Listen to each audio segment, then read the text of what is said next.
বাগেরহাটের মোরেলগঞ্জ উপজেলার তেলিগাতি ইউনিয়নের তেলিগাতি গ্রামের মোহাম্মদ তাহমিদ। সে কিন্তু পেশায় একজন মসজিদের ইমাম। আসলে মসজিদের ইমামকে পেশা বলাটা ঠিক হবে না, এটা একটা অতীব গুরুত্বপূর্ণ দায়িত্ব। কারণ ইমাম এবং মুয়াজ্জিনের সম্মান আমরা যদি জানতাম বা বুঝতাম, তাহলে আমরা সবাই এই পেশায় ঢুকে যাবার চেষ্টা করতাম। মোহাম্মদ তাহমিদ কিন্তু এই পেশাতেই রয়েছেন। আল্লাহ তার প্রচেষ্টাকে কবুল করুন। শুধু উনি যে এটাই করেন তা না, পাশাপাশি দাওয়াতে তাবলিগের কাজের সাথে উনি যুক্ত রয়েছেন। বিভিন্ন জায়গায় গিয়ে ওয়াজ মাহফিলগুলো উনি করে থাকেন। তো তাহমিদের পাঠানো ঘটনা এখন আমরা আপনাদের সাথে শেয়ার করতে চাই। তো তাহমিদ জানিয়েছেন ঘটনাটি খুব বেশি বছর আগে ঘটেছিল, বিষয়টা এরকম না, এখন থেকে 6 কি 7 বছর আগে ঘটেছিল এই তেলিগাতি গ্রামেই। সঙ্গত কারণে যার সাথে ঘটেছিল তার নামটি তাহমিদ জানালেও আমরা বলতে পারছি না, তবে তার নামের সাথে মিল রেখে একটা ছদ্মনাম দিচ্ছি, তার নাম রঞ্জু। আমি অনুরোধ করব, আপনারা যারা তার আসল নাম জানেন, অর্থাৎ তেলিগাতি গ্রামের সবাই কিন্তু তার নাম জানেন, আপনারা কমেন্ট সেকশনে তার নামটি বলবেন না, কারণ আপনারা তাকে চেনেন ভালো করেই। তো এই যে রঞ্জু, উনি মূলত কবিরাজি বা ওঝাগিরি এগুলো করতেন। তবে কালো জাদু করতেন কিনা এটা নিয়ে মতভেদ আছে। এখন একটা কথা কিন্তু তাকে নিয়ে প্রচলিত ছিল, অনেক কঠিন কঠিন কাজও নাকি উনি সমাধান করেছেন। তবে সবসময় যে কঠিন কঠিন কাজ সমাধান করতেন বিষয়টা এরকম না। একবার হয় কি, বরিশাল থেকে একটা খবর আসে, একজন লোক আসেন, লোক এসে তাকে বরিশাল নিয়ে যেতে চান। বলা হয় ওইখানে একটা লোককে খুব খারাপ প্রকৃতির একটা জিনে ধরেছে। সেই লোকটা কি পুরুষ ছিল না মহিলা ছিল এটা অবশ্য তাহমিদ বলতে পারেন নাই, বা সেটা জানা যায়নি। অনেক ওঝা কবিরাজ আসে, কিছুই করতে পারেনি। তখন নাকি ওই যে রঞ্জু কবিরাজ উনি কিছুটা সময় নেন, আর এটা উনি সমাধান করতে পারবেন কি না এটা উনি বোঝার চেষ্টা করেন। আর ওই লোকটাকে বলেন যে আপনি ঠিকানা দিয়ে যান, ফোন নাম্বার দিয়ে যান, আমি যোগাযোগ করে আপনাদের বাড়িতে যাব, আর যদি না যাই সেটাও আমি জানিয়ে দেব যে আমি যেতে পারবো না। তো ওই লোকটা তো অনেক অনুরোধ করেছেন, অনুনয় বিনয় করেছেন, ওই লোকটা চলে যান। ওই লোকটা চেয়েছিলেন যে রঞ্জু কবিরাজকে সাথে নিয়ে যেতে। কয়েকটা কারণে রঞ্জু কবিরাজ ওই সময় সাথে যেতে পারেন নাই। প্রথমত কাজটা আসলে উনি পারবেন কি না, বা কাজটা আসলে কোন লেভেলে আছে সেটা বোঝা। দ্বিতীয়ত ওনার আরও কয়েকটি কাজ ছিল। এই দুটো কারণেই মূলত উনি ওই সময় তার সাথে যেতে পারেনি। তো ওই লোকটা চলে যায়, বাড়ির ঠিকানা, তারপর ওই বাড়ির ফোন নাম্বার সব কিছু দিয়ে যান আর কি। তো রঞ্জু কবিরাজ উনি ওই রাতেই একটা স্বপ্ন দেখেন। স্বপ্নে দেখেন একটা বিশাল দেহী অবয়ব। এই অবয়বটার চোখ মুখ নাক কিছুই বোঝা যাচ্ছে না, জাস্ট একটা ছায়ার মতো।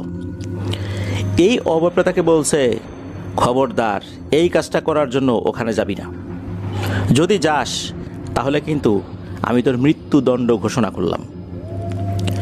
এরপরই ওই অবয়বটা মিলিয়ে যায়। রঞ্জু কবিরাজের ঘুম ভেঙে যায়।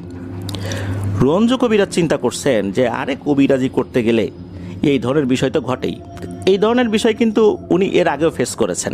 কোন একটা কাজে যাবেন, সেই কাজে যাবার আগে স্বপ্নের মধ্যে কেউ এসে বলেছে, তারপর উনি কিন্তু গিয়েছেন, সেই কাজ সমাধান করে আসছেন। আবার দেখা গিয়েছে স্বপ্নে না, বাস্তবেই ঘটনা ঘটেছে। কোনো একটা জায়গায় যাচ্ছেন কাজ করার জন্য, প্রতিমধ্যে ভয়ঙ্কর অবয়বে হাজির সেই ভয়ঙ্কর পিশাচটা, ভয়ভীতি দেখিয়েছে। এরপর উনি কাজ করে আসছেন, পরে আর সমস্যা হয়নি। এখন স্বপ্নের মধ্যে এই জিনিসটা আসছে, উনি চিন্তা করলেন স্বপ্নের মধ্যে আসছে তো এই জিনিসটা তো খুব একটা শক্তিশালী জিনিস না, যেহেতু স্বপ্নের মধ্যে এসে হুমকি ধামকি দিয়ে গেছে। উনি হাতের কাজ যেগুলো ছিল, অর্থাৎ আশেপাশে কয়েকটা জায়গায় যেখানে যাবার দরকার ছিল সেখানকার কাজ শেষ করে বরিশালে যাওয়ার জন্য প্রস্তুতি নিলেন, এবং সেখানে ফোন করেও জানিয়ে দিলেন যে উনি আসবেন। এরপর উনি বরিশালে রওনা দিয়েছেন। তবে যাবার আগে উনি নাকি বলে দিয়েছিলেন যে একটা কালো ছাগল যেন রেডি রাখে। এই কালো ছাগলকে বলি দিতে হবে একটা নির্জন জায়গায়। এই কাজটি উনিই করবেন, তবে সেই কালো ছাগলটা যেন রেডি রাখে। আর উনি ওনার যে সমস্ত সরঞ্জামাদি সেগুলো সাথে নিয়ে রওনা দিয়েছেন বরিশালের উদ্দেশ্যে। তো বরিশালের উদ্দেশ্যে যখন রওনা দিয়েছেন, ঠিকঠাক মতো বরিশালে পৌঁছেও যান। এরপর ওই বাড়িতে যখন গিয়েছেন, যাওয়ার পর বলছেন যে আপনাদের আশেপাশে এমন একটা জঙ্গলের ঠিকানা আমাকে দেন যেখানে দিনের বেলাতেও লোকজন যেতে ভয় পায়। আমি এই ছাগলটাকে নিয়ে ওখানে যাব, ওখানে গিয়ে এই ছাগলটাকে বলি দেব। তখন তারা একটা জঙ্গলের সন্ধান দেন, কিছুটা পথ এগিয়েও দিয়ে আসেন, কারণ উনি তো এই জায়গায় নতুন, কোন জঙ্গলে যাবেন উনি তো চেনেন না। এরপরে গিয়ে লোকজন ওখান থেকে চলে আসে, বলতে ওখানেই ছিল, একটু দূরে ছিল। উনি কাজ শেষ করে বাইরে বের হবেন এরকম একটা পরিকল্পনা ছিল। উনি তো রাতের বেলা ওই ছাগলটা নিয়ে রওনা দিয়েছেন, সাথে লোকজন ছিল। একটা নির্দিষ্ট দূরত্ব পর্যন্ত যাওয়ার পর তারা সেখানেই রয়ে যায়। এরপর উনি ছাগলটা নিয়ে ওই জঙ্গলের ভিতরে ঢুকে যান। জঙ্গলটা যে একদম ঘন জঙ্গল ছিল বিষয়টা এরকম না, বিষয়টা এরকম ছিল যে ওই জঙ্গলে দিনের বেলাতে মানুষজন খুব কম যেত, ভয়ও পেত, অনেক গাছপালা ছিল আর কি। তবে চাঁদের আলো পড়ে, বিভিন্ন জায়গায় পড়ে। ভালো চাঁদের আলো যদি থাকে, অর্থাৎ যদি পূর্ণিমা রাত থাকে, তাহলে ওই জঙ্গলের ভিতরে হাঁটাচলা করা যায়। উনি ওখানে যাবার পর হাতে তো ধারালো একটা ছুরি আগে থেকেই নিয়ে গিয়েছিলেন, ওই বাড়ি থেকে ওনাকে দিয়েছিল আর কি। ছাগলটাকে নিয়ে উনি একা একাই যাচ্ছেন। তো ছাগলটা যেতে চাচ্ছে না, উনি বারবার টেনে হিঁচড়ে নিয়ে যাচ্ছেন। তবে এখানে একটা অদ্ভুত বিষয়, ছাগলটা যে যেতে চাচ্ছে না, ছাগলটা এক ধরনের শব্দ করে না, ছাগল যেভাবে ডাকে ম্যা ম্যা করে, ওরকম শব্দ কিন্তু করছে না। মনে হচ্ছে সে গোয়ার্তমি করছে, সে যেতে চাচ্ছে না। কিন্তু আমরা দেখি ছাগলকে যদি আমরা টেনে হিঁচড়ে নিতে চাই, ছাগল কিন্তু ডাকাডাকি করে। ওই ছাগলটা ডাকাডাকি করছে না, কিন্তু সে যেতে চাচ্ছে না। উনি তো টেনে হিঁচড়ে নিয়ে গেছেন। আর এই রঞ্জু কবিরাজের শরীরে শক্তিও ছিল বেশ। ছাগলটাকে মুহূর্তের মধ্যে বেঁধে ফেলেছেন, বেঁধে ফেলে মাটিতে শুইয়ে দিয়ে উনি গলায় চাকু চালিয়ে দিয়েছেন। তবে এখানে একটা কথা বলে রাখা ভালো, চাকু চালানো মানে হচ্ছে এটাকে এক কোপে একদম শেষ করে দিতে হবে, অর্থাৎ ধড় থেকে মাথাটা আলাদা করে দিতে হবে। তো ছুরি দিয়ে এক কোপেই ধড় থেকে মাথাটা আলাদা করে দিয়েছে। এরপর মাথাটা একদিকে, বডি এক পাশে পড়ে আছে, গল গল করে কিছুক্ষণ রক্ত বের হলো। রক্ত যখন মোটামুটি বের হওয়া শেষ, সাধারণত কি দেখা যায় যে গরু ছাগল জবাই করার পর কিছুক্ষণ ছটফট করে না, এই ছাগলটা কিন্তু ওরকম ছটফট করেনি। এইখানেই একটা অন্যরকম ব্যাপার। তো যাই হোক, ওই মাথাটা নিয়ে মূলত কাজ করতে হবে এই রঞ্জু কবিরাজকে। রঞ্জু কবিরাজ যখন দেখলো হ্যাঁ এখন সব ঠিকঠাক, সব কিছু ঠিকঠাক মতো সম্পন্ন হয়েছে, সে মাথাটা কেবল ধরতে যাবে, এমন সময় সে দেখলো অদ্ভুত একটা দৃশ্য। সে দেখলো এবারে ওই যে ছাগলের যে বডিটা, মাথা ছাড়া বডিটা, এটা নড়াচড়া শুরু করেছে। উনি চিন্তা করলেন হয়তোবা সে স্বাভাবিকভাবে নড়াচড়া করছে, জবাই করার পর তো নড়াচড়া করেনি, এখন এমনিতে নড়াচড়া করছে। কিন্তু না, এবারের নড়াচড়াটা সম্পূর্ণ রকমের ভিন্ন রকম ছিল। এই ছাগলের হাত পা কিন্তু বাঁধা ছিল। সে কি করলো, অনায়াসেই তার সামনের দিকে 2 পা, পেছন দিকে 2 পা যখন একটু নড়াচড়া করলো, এই দড়িটা খুলে গেল। এরপর এই ছাগলটা একদম সুস্থ স্বাভাবিক ছাগলের মতো মাটির উপর উঠে দাঁড়ালো। উঠে দাঁড়িয়ে কুকুর মাঝে মাঝে শরীরের ধুলাবালি ঝাড়ার জন্য শরীর ঝাড়া দেয় না, গা ঝাড়া দেয়, ওরকম একটা ঝাড়া দিল। যেহেতু তার মাথা ছিল না, শ্বাসনালী দিয়ে ফস ফস শব্দ বের হচ্ছিল সাপের মতো। এই দৃশ্য দেখার সাথে সাথে এই রঞ্জু কবিরাজ ভয় কিছুটা পেয়েছে, তবে ঘাবড়ে গিয়েছে বেশি যে এইটা কি। এরপর যেটা হয় সেটা রঞ্জু কবিরাজের চিন্তাও ছিল না। ওই যে যেই মাথাবিহীন ছাগলটা, এই ছাগলটা সে গা ঝাড়া দিতে দিতে দৌড় দিয়ে ওই জঙ্গলের মধ্যে কোথায় যেন মিলিয়ে গেল। রঞ্জু কবিরাজ তো বুঝতে পারলেন না ঘটনাটা কি হলো। এই মৃত ছাগলটা এভাবে কিভাবে জীবিত হয়ে গেল, আর দৌড়ে সে কোথায় গেল, এমনটা তো হওয়ার কথা ছিল না। এই ধরনের কাজ উনি এর আগেও করছেন, কখনোই কিন্তু এরকমটা হয়নি। উনি এই বিষয়টা কিন্তু আর কাউকে বলেন নাই। উনি ওই ছাগলের মাথাটা নিয়ে আসছেন, নিয়ে এসে ওই যে বাইরের লোকজন তো ছিল তাদের সাথে চলে গেছেন। তো চলে আসার পর ওনার শরীরটা নাকি কেমন কেমন করছিল। এরপর উনি টুকটাক কাজ করেছিলেন, কাজ করার পর আবার উনি ওনার নিজ এলাকায় ফেরত আসেন। তবে উনি যে কাজটি করেছিলেন এই কাজের সফলতা আসেনি, আর এটা যে সফলতা আসবে না রঞ্জু কবিরাজ নিজেও বুঝতে পেরেছিলেন, তবে সেটা ওই এলাকার লোকদেরকে বুঝতে দেননি। তো উনি তো বাড়িতে চলে আসেন। বাড়িতে আসার পরই ওনার শরীরে বিভিন্ন জায়গায় ব্যথা শুরু হয়ে যায়। কয়েকদিন পর উনি এক একটা স্বপ্ন দেখেন, স্বপ্নের মধ্যে সেই অবয়বটা আসে যেই অবয়বটাকে উনি প্রথম দিকে স্বপ্নে দেখেছিলেন। বরিশালে যাবার আগে স্বপ্নের মধ্যে যে এসে হুমকি দিয়েছিল, সে এসে বলে, তোকে মানা করলাম, তুই শুনলি না, তোকে কিন্তু আমি মৃত্যুদণ্ড দিয়েছিলাম, এখন সেই মৃত্যুদণ্ড কার্যকর করব, তবে তুই একবারে মারা যাবি না, ধুকে ধুকে মরবি। এই বলেই নাকি ওই অভাবটা ওই স্বপ্নের মধ্যেই তাকে জড়িয়ে ধরে নাকি বুকের সাথে এমন চাপ দেয়, ওই চাপে এই রঞ্জু কবিরাজ সে ঘুমের মধ্যেই তো মারাত্মক ব্যথা পেয়েছেন, ঘুমের মধ্যেই উনি শুনছেন তার হাড়গুলো, বিশেষ করে বুকের পাঁজরের হাড়গুলো মটমট মটমট করে ভেঙে যাচ্ছে। সকালবেলা ওনার যখন ঘুম ভাঙার পরে দেখেন যে উনি বিছানা ছেড়ে উঠতে পারছেন না, একদম বিছানায় পড়ে গেছেন। তার শরীরের হাড়গুলো কি ঠিকঠাক আছে কিনা উনি দেখতে বললেন তার স্ত্রীকে। টিপে টিপে দেখলেন না, ঠিক আছে, কিন্তু বিছানা ছেড়ে উঠতে পারছেন না, একদম প্যারালাইজড হয়ে গেছেন। তাকে ডাক্তার দেখানো হয়, ডাক্তার কোনো রোগই ধরতে পারে না, কেন এমনটা হলো। এরপর থেকে উনি আস্তে আস্তে শুকিয়ে যেতে থাকেন। 6 মাস নিদারুণ কষ্ট উনি পেয়েছেন। 6 মাস পর উনি মারা যান। যেদিন উনি মারা গিয়েছেন, মৃত্যুর পরে বেশ খানিকক্ষণ পরে তার মুখ থেকে নাকি তাজা রক্ত বের হচ্ছিল, অনেক রক্ত বের হয়েছে।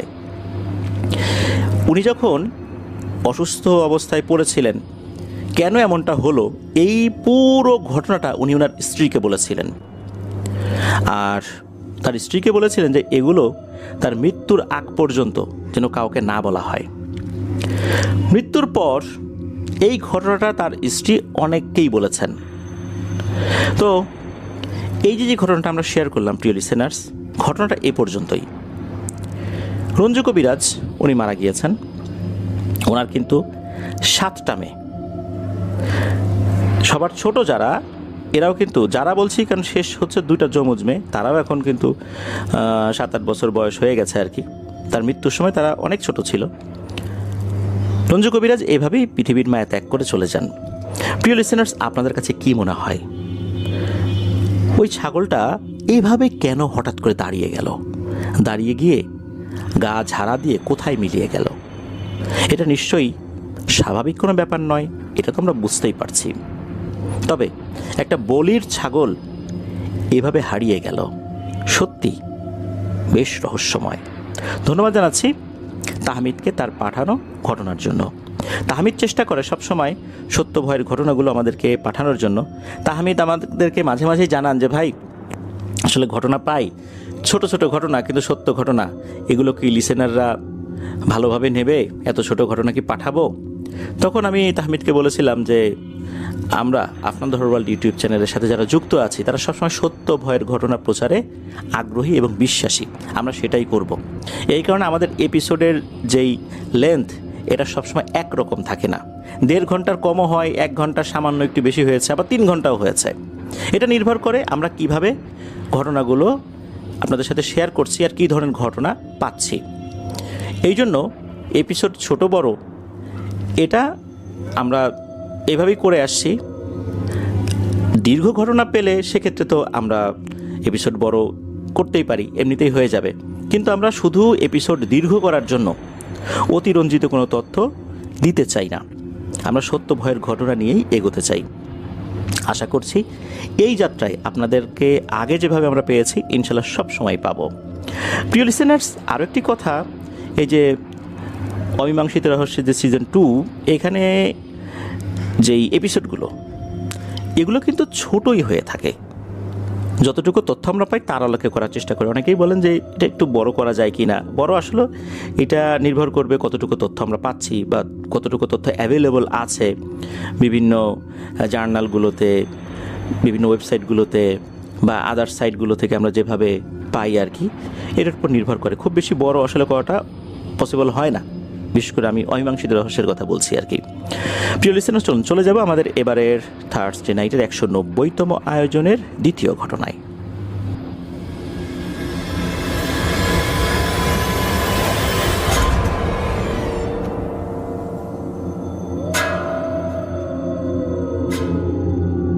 আবারও স্বাগতম জানাচ্ছি প্রিয় লিসেনার্স আমাদের এবারে থার্সডে নাইটের 190তম আয়োজনের দ্বিতীয় ঘটনায়।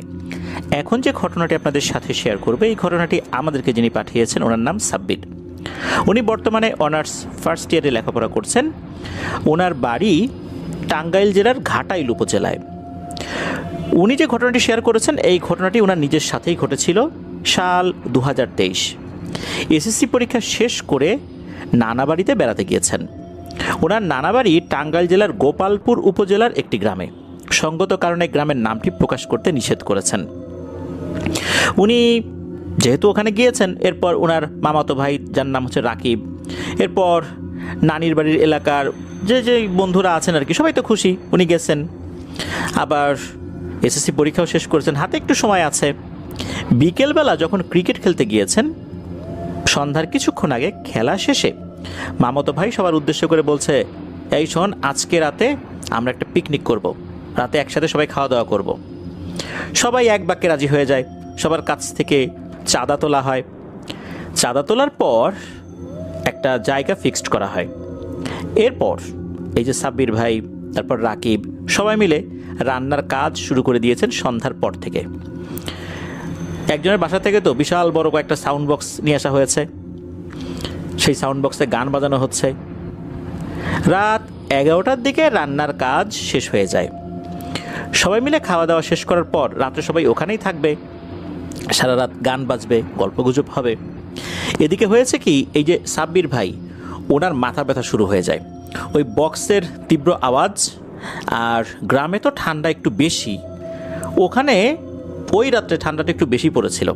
তো উনি যে শীতের কাপড় পরে গেছেন, একটু কষ্ট হচ্ছিল ওনার আর কি। খুব কষ্ট হচ্ছিল এটাও বলা যাবে না, তবে মাথা ব্যথার কারণে কষ্টটা বেশি হচ্ছিল। উনি তখন সবাইকে বলেন, আচ্ছা তোরা মজা কর, আমি বাসায় চলে যাই, বাসায় গিয়ে ঘুমাই, আমার ঠান্ডাও লাগতেছে আর মাথা ব্যথা করতেছে। তখন মামাতো ভাই রাকিব বলল, আচ্ছা ঠিক আছে, তাহলে তোকে একটু এগিয়ে দিয়ে আসি। তখন আবার সাব্বির ভাই বলছেন যে না ঠিক আছে, আমি তো একাই যেতে পারবো, মাত্র 10 মিনিট 12 মিনিটের রাস্তা, তো পায়ে হেঁটে চলে যেতে পারবো। এরপর সবার কাছ থেকে বিদায় নিয়ে উনি বাড়ির উদ্দেশ্যে রওনা দিয়েছেন। ওনার মোবাইল ফোনের টর্চ লাইট জ্বালিয়ে রওনা দিয়েছেন। চারদিকে শুনশান নীরবতা। যখন রওনা দিয়েছেন তখন রাত 12টার কাছাকাছি বাজে। তো হেঁটে যাচ্ছেন, এক পর্যায়ে ওনার কাছে মনে হলো ওনার সামনে দিয়ে কেউ একজন দ্রুত রাস্তা ক্রস করে রাস্তার পাশে থাকা তাল গাছটার আড়ালে গিয়ে দাঁড়ালো। উনি ভেবেছেন কোনো চোর হবে। হঠাৎ করে সাব্বির ভাই দেখে ফেলেছেন, এই কারণে এই চোরটা তড়িঘড়ি করে পার হয়ে তাল গাছের আড়ালে লুকিয়ে গেল। চোরই যদি না হবে তাহলে তাল গাছের আড়ালে লুকালো কেন? উনি এই পাশ থেকে বলতেছেন, এই কে রে ওইখানে, কে লুকালো, বেটা চোর কোথাকার। এই বলে ওনার হাতে একটা লাঠি ছিল। মূলত লাঠিটা হাতে এই কারণে নিয়েছিলেন, রাতের বেলা হুট করে রাস্তার মাঝখানে যদি কোনো কুকুর বা শেয়াল আক্রমণাত্মক ভঙ্গিতে আসে, তখন লাঠি দিয়ে ভয় দেখিয়ে যাতে ওগুলোকে তাড়িয়ে দিতে পারেন। ওই লাঠিটা একটা শুকনো ডালের মতো ছিল আর কি। উনি কী করেছেন, ওটা ভেঙেছেন, ভেঙে কয়েক টুকরো করেছেন। ওই টুকরোগুলো ওই তাল গাছের দিকে ছুঁড়ে মারছেন, যে এই চোর বের হ, ওখানে কি করিস, বের হ, এরকম বলছেন। কিছুক্ষণ পর মনে হলো আচ্ছা যাই তো, ওই তাল গাছটার ওখানে গিয়ে দেখি কে ওখানে আছে। এই চিন্তা করে উনি ওই যে মোবাইল ফোনের যে টর্চ লাইট ওটা জ্বালিয়ে ওই তাল গাছটার কাছে গিয়েছেন। কাছে যাবার পর তাল গাছটার পেছন সাইডেও গেলেন, দেখলেন যে ওখানে কেউই নেই। তখন ভাবলেন বেটা চোর এতক্ষণে পালিয়ে গেছে। এরপর উনি আবার হাঁটা শুরু করেছেন। 1-2 মিনিট হাঁটার পর ওনার কাছে মনে হলো ওনার পিছে পিছে কেউ হাঁটছে। কারণ পিছে পিছে যদি কেউ হাঁটে এক ধরনের শব্দ কিন্তু হয়, এটা উনি বুঝতে পেরেছেন। উনি পেছন দিকে তাকালেন, দেখলেন কেউ নেই। তখনই মূলত ভয়ে ওনার শরীরের লোমগুলো দাঁড়িয়ে যায়। ওনার মনের মধ্যে ভয় কাজ করা শুরু করে। ভয় নিয়েই উনি জোরে জোরে হাঁটা শুরু করেছেন। এরপর হঠাৎ করে ওনার ঘাড়ে গরম নিঃশ্বাস অনুভব করলেন। মনে হচ্ছে কেউ পেছন থেকে গরম নিঃশ্বাস ওনার ঘাড়ের উপর ফেলছে। তখনই পেছন থেকে কেউ একজন মোটা এবং ভয়ঙ্কর কণ্ঠে বলে উঠল, আজকে তুই বাঁচতে পারবি না রে, তোর কত বড় সাহস, তুই আমার দিকে ঢিল ছুঁড়ে মারিস, গালিগালাজ করিস। তখন এই সাব্বির ভাই আবার পেছন দিকে সাহস করে ঘুরে যখনই তাকিয়েছেন, তখন দেখেন বিশাল লম্বা একটা ছায়া। তবে এই ছায়াটার চেহারা বোঝা যাচ্ছে না, জাস্ট একটা লম্বা মানুষের মতো অবয়ব, নাক মুখ চোখ কেমন এটা বোঝা যাচ্ছে না। তখন তো সাব্বির ভাই বুঝতে পেরেছেন ভয়ঙ্কর কোনো কিছুর খপ্পরে উনি পড়ে গেছেন। তারপরও আল্লাহর নাম স্মরণ করে শরীরের সমস্ত শক্তি সঞ্চয় করে উল্টো দিকে ঘুরে বাড়ির দিকে দিয়েছেন এক দৌড়। দৌড়ানোর সময় ওই জিনিসটা পিঠে কোনো কিছু দিয়ে তাকে আঘাত করে। যখনই আঘাত করেছে এই আঘাতটা বেশ জোরেই ছিল, লাঠি বা অন্য কোনো কিছু দিয়ে আঘাত করেছে। তখন উনি মাটিতে পড়ে যান, পড়েই অজ্ঞান হয়ে যান। যখন ওনার জ্ঞান ফেরে তখন দেখেন উনি ওই জায়গাতেই পড়ে আছেন, আর তখন মসজিদে ফজরের আজান হচ্ছে, আজানের শব্দ শোনা যাচ্ছে। আর ওনার কাছেই ওনার মোবাইল ফোনটা পড়েছিল। বাড়ির থেকে কেউ ওনাকে ফোন দেয়নি, কেননা ওনার নানা বাড়ির সবাই জানে যে ওরা পিকনিক করতে গেছে, সেখানে তার মামাতো ভাই রাকিব আছে। এদিকে এই রাকিবরাও তার ফোন দেয়নি, কারণ তারা জানে যে সে বাড়িতে চলে গেছে। কোনো সমস্যা হলে তো সাব্বির ভাই ফোন দিত, এই চিন্তা করে কেউই কিন্তু কাউকে আসলে ওভাবে নক করেনি যে সাব্বির কি বাড়িতে গেছে, বা নানা বাড়ি থেকে কেউ ফোন করেনি রাকিবকে যে সাব্বির সম্পর্কে সে কোথায় কি করছে। তো ওনার যখন জ্ঞান ফেরে তখন দেখেন উনি ওখানেই পড়ে আছেন। এরপর দেখেন ফোনটাও ওনার কাছাকাছি একটা জায়গায় পড়ে আছে। ফোনটা তুলে নিয়ে উনি তখন দ্রুত বাড়ির দিকে যাত্রা শুরু করেন। এইটুকু পথে আর কোনো সমস্যা হয়নি। উনি যখন বাড়িতে যান তখন দেখেন ওনার নানি ফজরের নামাজ পড়ার জন্য অজু করছেন। তখন নানি বলছেন, কি রে তুই চলে আসলি, রাকিব আসলো না? নানির মুখের দিকে তাকিয়ে উনি কোনো উত্তর না দিয়েই ঘরে গিয়ে শুয়ে পড়লেন।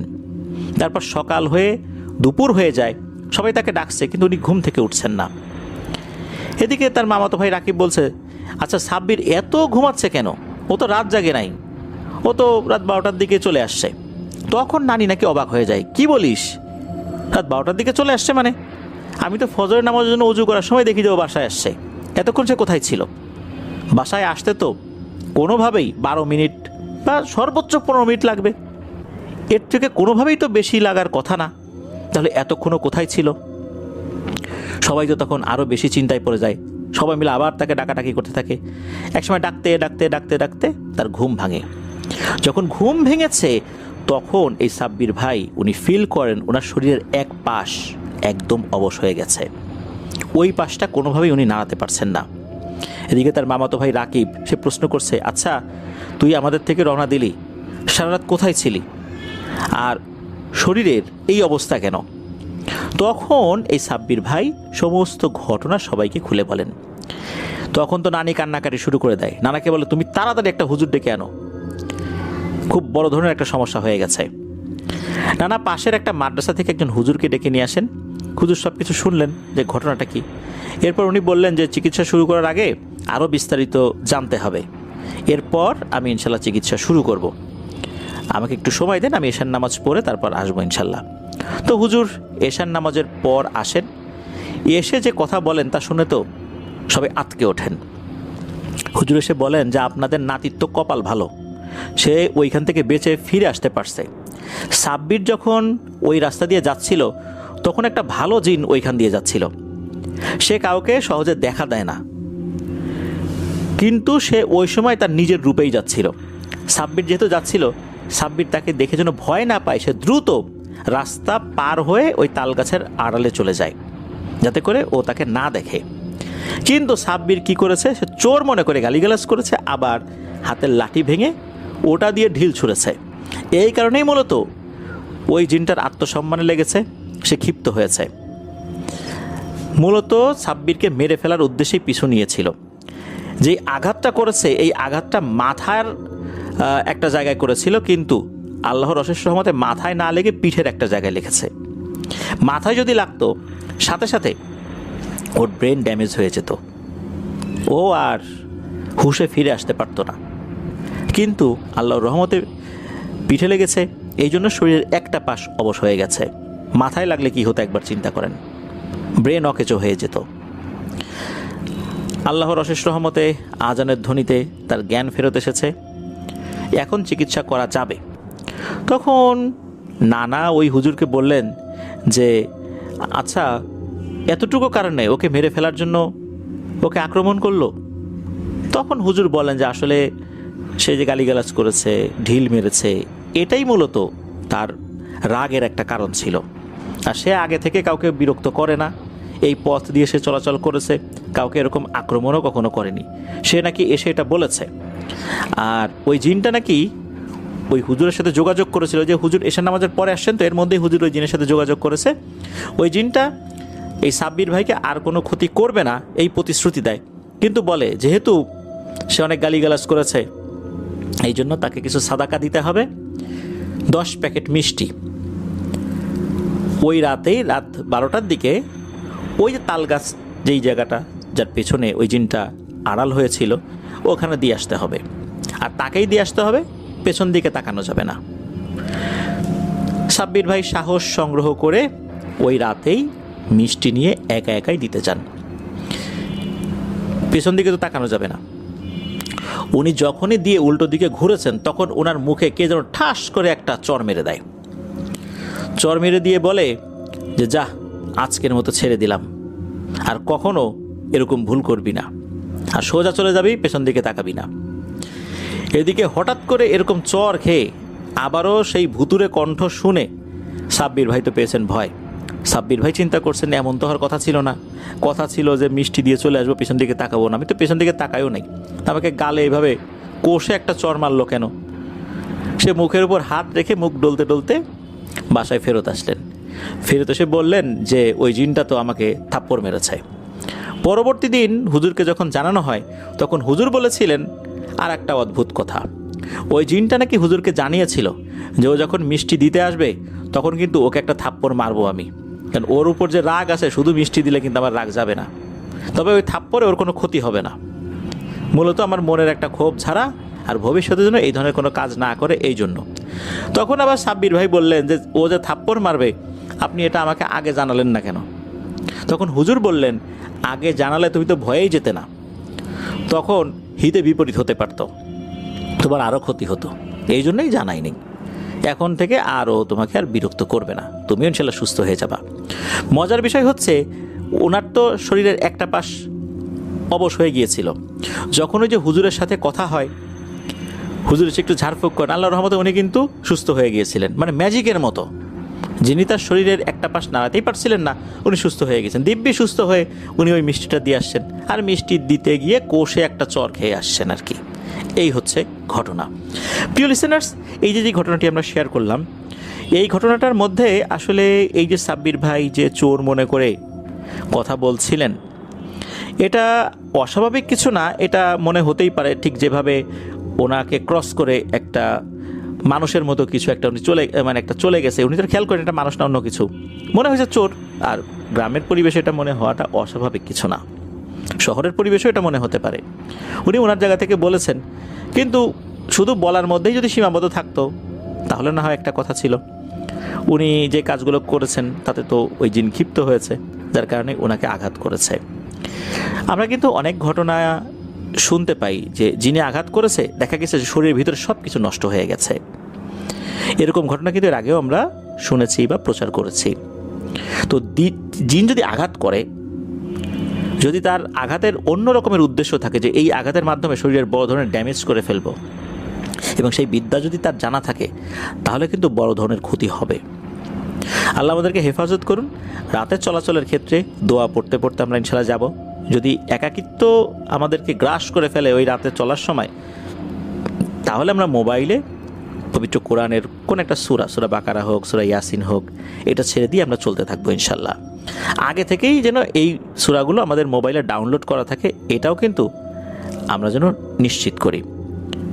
আজকে থেকেই আমরা মোবাইলে ইউটিউব থেকে অফলাইনেও ডাউনলোড করা যায়, বা আপনি এমনিতেও MP3 হিসেবে ডাউনলোড করে রাখতে পারেন। রাতে চলাচলের ক্ষেত্রে বা রাতের বেলা যদি আমরা কেউ ঘুমিয়ে থাকি, মনে হচ্ছে যে রাতের ঘরের মধ্যে কেউ আছে, কোনো একটা অন্য ধরনের ফিল হচ্ছে, তখন কিন্তু সূরাটা চালিয়ে দিয়ে ঘুমিয়ে যেতে পারেন। তখন দেখবেন সেই ভয়টার কাজ করছে না। আর সত্যি সত্যি যদি কিছু থেকেও থাকে, ইনশাল্লাহ তখন আপনাকে আর ক্ষতি করতে পারবে না। আল্লাহ আমাদেরকে আমল করার তৌফিক দান করুন। ধন্যবাদ জানাচ্ছি সাব্বির ভাইকে আপনার পাঠানো ঘটনার জন্য। প্রিয় লিসেনার, চলে যাব আমাদের এবারে থার্সডে নাইটের 190তম আয়োজনের তৃতীয় ঘটনায়।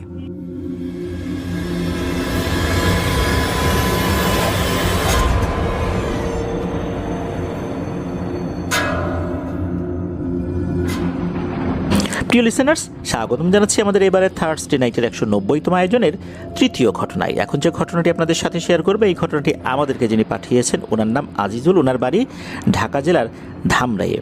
ঘটনাটি উনি ওনার মেজ বোন সুমির কাছ থেকে সংগ্রহ করেছেন। মূলত ঘটনাটি যার সাথে ঘটেছে তিনি এই সুমি আপার ননদের মেয়ের ছেলে শিশু সন্তান, মাত্র অল্প কয়েকদিন বয়স হয়েছিল তার। ঘটনাটি ঘটেছিল 2021 সালের জানুয়ারি মাসের প্রথম সপ্তাহে। ঘটনাটির স্থান বগুড়া জেলার শাহজাহানপুর উপজেলার ঘোহাল গ্রামে। ওই সময় ওই ইউনিয়ন পরিষদের নির্বাচনের আয়োজন চলছিল। নির্বাচন উপলক্ষে যারা ক্যান্ডিডেট ছিলেন, যারা দাঁড়িয়েছিলেন আর কি নির্বাচনে, তাদের যারা কর্মী বাহিনী আছে তারা তো তাদের মতো করে তাদের প্রার্থীর প্রচারণা চালাচ্ছিল। তো এই যে ননদের মেয়ের হাজব্যান্ড যিনি, উনিও কিন্তু এই প্রচারণায় অংশ নিয়েছিলেন। ওনার বাইক ছিল, সারাদিন এই প্রচারণার কাজ করতেন। বাড়িতে ফিরতে ফিরতে রাত হয়ে যেত। তো এমনই এক রাতের বেলা উনি প্রচারণা করে ওনার সাথে আরেকজন ছিল, তাকে সাথে নিয়ে উনি বাড়িতে ফিরছিলেন।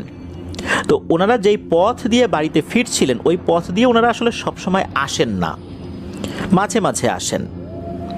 তো ওনারা যেই সময়টাতে ফিরছিলেন তখন যে অনেক রাত এটা আসলে বলা যাবে না, মোটামুটি রাত 9টা-10টা এরকম হবে আর কি। আর যেহেতু ওই এলাকায় নির্বাচনের বেশ একটা আয়োজন চলছিল, মানুষজন তো জেগেই ছিল, অনেকে নির্বাচনী প্রচারণা যেহেতু করতেন, বাধ্য হয়ে রাতের বেলাতেও কারো বাড়িতে ভোট চাইতে যেতে হতো। এই জন্য রাস্তাঘাটে মানুষজন ওই সময় ছিল। তো এই যে ননদের মেয়ের হাজব্যান্ড যিনি, উনি যখন বাইক নিয়ে ফিরছিলেন, ওনার সাথে তো আরেকজন ছিল। তো ওনারা ওই পথ দিয়ে আসার সময় একটা ছোট্ট কালভার্ট পড়ে। ওনারা যখন ওই কালভার্টের কাছাকাছি আসার উপক্রম হয়েছেন, তখন ওরা দূর থেকেই দেখেন ওই কালভার্টের উপরে একটা লাশের খাটিয়া রাখা, আর তার মধ্যে লাশও রাখা, সাদা কাফনে মোড়ানো। বাইকের সামনের যে হেডলাইট থাকে, এই হেডলাইটের আলোতে ওনারা কিন্তু দূর থেকে স্পষ্ট দেখতে পেলেন। ওনারা কিন্তু মোটরসাইকেল থামান নাই, ওনার মোটরসাইকেলটা সোজা চালিয়ে কালভার্টের উপরে আসলেন। ওই যে খাটিয়া আর লাশ, এটা পর্যবেক্ষণ করতে লাগলেন। দেখলেন যে দেখতে সাধারণ একটা কাঠের খাটিয়া, লাশটাও স্বাভাবিকই মনে হচ্ছে। লাশটার উচ্চতা 5 ফুট 4 ইঞ্চি, 5 ইঞ্চি বা 6 ইঞ্চি এরকম হতে পারে আর কি। একটা শুকনো দেহের একটা মানুষ, পুরুষ না মহিলা এটা বোঝা যাচ্ছে না। ওনারা চিন্তা করলেন কি ব্যাপার, এখানে কালভার্টের উপরে লাশের খাটিয়া রেখে লোকজন কোথায় গেল? কেউ না কেউ তো থাকবে এখানে, একজনও নাই। ওনারা কিন্তু এটা দেখে ভয় পায়নি। ওরা চিন্তা করলেন যে দেখি তো সামনে যাই, বাইকটা টান দিয়ে সামনের লোকজনদেরকে বলি যে এই লাশটা কোত্থেকে আসলো, লোকজনই বা কোথায়। ওরা তখন দ্রুত বাইকটা টান দিয়ে কিছুটা সামনে গিয়েছেন। ওইখানে একটা চায়ের দোকান আছে। তো চায়ের দোকানে লোকজন ওই সময় ছিল না, তবে যিনি দোকানদার উনি ছিলেন। দোকান বন্ধ করতে তার আরও বেশ কিছুটা সময় লাগবে।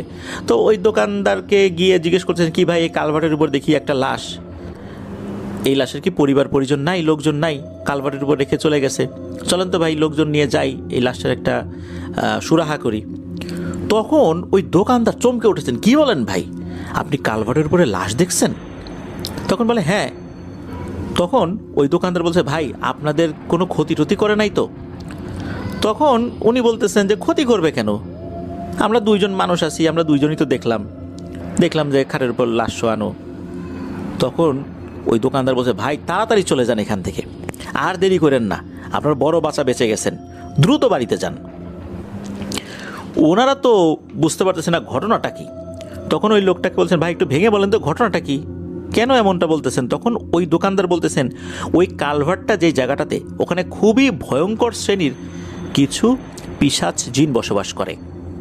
তারা অনেক সময় বিভিন্ন মানুষকে বড় ধরনের বিপদে ফেলেছে, অনেকে তো ভয় পেয়ে মারাই গেছে।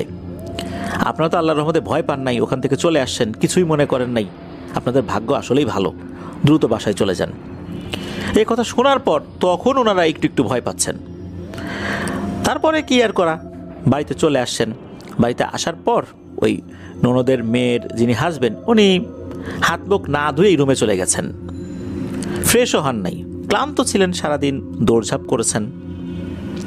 তো ওই সময় কিন্তু এই যে নবজাতক শিশু, তার বয়স ছিল মাত্র 4 দিন। এরপরেই ওই রাত থেকেই মূলত কিছুটা সমস্যা শুরু হয়। বাচ্চা ওই রাতে একটু কান্নাকাটি করে, তবে সেটা যে খুব বেশি এটাও বলা যাবে না। পরের দিন থেকে মূলত সমস্যাটা শুরু হয়। বাচ্চা কান্নাকাটি করে, খিঁচুনি দেয়। তো বিষয়টা শুরুর দিকে একটু স্বাভাবিকভাবেই নিয়েছে, কারণ শুরুতে এই ধরনের কোনো সমস্যা দেখা দিলে বাচ্চাকে তারা ঘরোয়াভাবে ট্রিটমেন্ট করার চেষ্টা করে। তো ওই রাতে যখন ওনারা ঘুমিয়েছেন, তো ঘুমের সময় দেখা যাচ্ছে যে ওই ভাই ওই দিনও তো উনি নির্বাচনী প্রচারণায় অংশ নিয়েছেন, ক্লান্ত হয়ে বাড়িতে ফিরেছেন, শুয়ে পড়েছেন। তো বাচ্চার মা যিনি, অর্থাৎ এই সুমিয়াপুর ননদের মেয়ে যিনি, উনি তো বাচ্চার চিন্তা করতেছেন, ঘুম আসে না, তার একটু ঘুম ঘুম ভাব আসে, আবার বাচ্চা নড়াচড়া করে। তো উনি একটা পর্যায়ে দেখতে পান বাচ্চাটা এমনভাবে নড়াচড়া করছে, মোচড়ামোচড়ি করছে, সাপকে যদি আঘাত করা হয় কিভাবে শরীরটাকে সাপ মোচড়াতে থাকে, মনে হচ্ছে ওভাবে মোচড়াচ্ছে, আর চোখ উল্টে যাচ্ছে, চোখ উপরের দিকে তুলে ফেলতেছে, এমন অবস্থা হয়ে যাচ্ছে। তো উনি তখন তার হাজব্যান্ডকে ডাকতে যাই, ওঠো তো, দেখো তো বাচ্চাটার এমন অবস্থা হচ্ছে কেন। উনি তো উঠছেন, উঠে দেখেন আসলেই তো বাচ্চার এই সমস্যা। তখন উনি যেটা করেছেন সেটা হচ্ছে দ্রুত বাইকটা বের করছেন। তো বাইকে তেল পর্যাপ্ত আছে, তেল নিয়ে কোনো সমস্যা নাই। তখন এই ওনার হাজব্যান্ড বাচ্চাকে নিয়ে রওনা দিয়েছেন। তবে বাচ্চার মা, যার নাম হচ্ছে শিলা, তাকে কিন্তু নেন নাই, ওই রাতের বেলা তাকে আর নেন নাই। মূলত আর একজন পুরুষ সদস্যকে নিয়ে ওনারা রওনা দিয়েছেন। যেই পথ দিয়ে যাবেন, আল্লাহর কি ইচ্ছা, ওই পথটাতে আবার পড়েছে ওই কালভার্টটা। ওই কালভার্টের ওখানে যখনই বাচ্চাকে নিয়ে আসেন, হঠাৎ করে ওই কালভার্টের উপরে ওঠার সাথে সাথে বাইকটা বন্ধ হয়ে যায়। বাইকে কিন্তু তেল ছিল। ওই সময় এদিকে বাইক বন্ধ, কালভার্টের উপরে আসছেন। গত রাত্রেই তো এই কালভার্টে একটা সমস্যা দেখা দিয়েছিল। তখন এই বিষয়টা মনে পড়ে যায়, এখানে দাঁড়ানো যাবে না। এই চিন্তা করে ওই যিনি বাইক চালাচ্ছিলেন আর কি, বাচ্চার বাবা, উনি বললেন যে, পিছনে যিনি ছিলেন আর কি, তাকে বললেন তুমি বাচ্চাটাকে কোলে নাও, আমি বাইকটা ঠেলতে থাকি যত দূর আগানো যায়। বাইকটা যখন ঠেলতে ঠেলতে ওই কালভার্টের নিচে নামিয়ে আনছেন, কি মনে করে উনি বাইকটা স্টার্ট দেওয়ার চেষ্টা করেছেন, দেখেন বাইকটা স্টার্ট হয়ে গেছে। ওনারা তো অবাক। এদিকে বাচ্চাটা কিন্তু ছটফট করছে। এরপর ওনারা যত দ্রুত সম্ভব ওনারা একটা হসপিটালে চলে আসেন। তবে হসপিটালে আসার পর দেখা গেল বাচ্চাটা একদম নিস্তেজ হয়ে গেছে, তার শ্বাস প্রশ্বাস চলছে না। ডাক্তার চেক করে দেখতে পেলেন বাচ্চাটা আরও আগেই মারা গেছে। বাচ্চাটাকে মৃত অবস্থায় বাড়িতে নিয়ে আসা হয়। মাত্র কয়েকদিনের বাচ্চা, ফুটফুটে একটা ছেলে সন্তান, এভাবে মারা গেল। কেন মারা গেল ডাক্তারও কোনো বুঝতে পারে নাই, আসলে কোন রোগের কারণে এটা হয়েছে, কোনো আলামতি বুঝতে পারে নাই। বাচ্চাটাকে দাফন কাফন করা হয়। কয়েকদিন পর একজন হুজুরকে নিয়ে আসা হয়। ঘটনাটা কি, কেনই বাচ্চাটা এভাবে মারা গেল? তখন হুজুর একটু সময় নেন। সময় নেবার পর এরপর বলতে একদিন পরে আসছেন, এসে বেশ কিছু রহস্যময় তথ্য দেন, যে তথ্যগুলো আসলে তাদেরও জানা ছিল না। হুজুর বলেন, ওই রাতে যখন বাচ্চার বাবা বাইক নিয়ে ফিরছিলেন, তখন এই যে লাশের খাটিয়াটা দেখতে পেয়েছিলেন, মূলত এরা ভয় দেখানোর জন্য পিছু নিয়েছিল। উনি ওইখান থেকে বাড়িতে চলে আসার পর হাত মুখ ধোন নাই। যেহেতু ওনারা ভয় পান নাই, ওই পিশাচটা ক্ষিপ্ত হয়ে তার সাথে সাথে বাড়িতে চলে আসে। আর হাত মুখ না ধুয়ে ফ্রেশ না হয়ে বাড়িতে উনি চলে আসেন। চলে আসার পর এই নবজাতক শিশু, তখনও তো ওই ঘরটা আতুর ঘর আর কি বলতে হবে, তার পাশে শুয়ে পড়েছেন।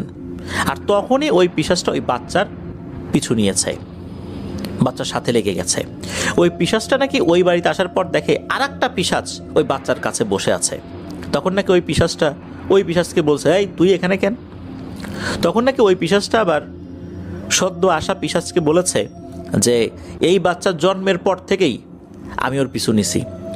ও হসপিটালের যেই রুমে ভর্তি ছিল বাচ্চার মা এবং বাচ্চা, ওই রুমের পাশেই আমি থাকতাম।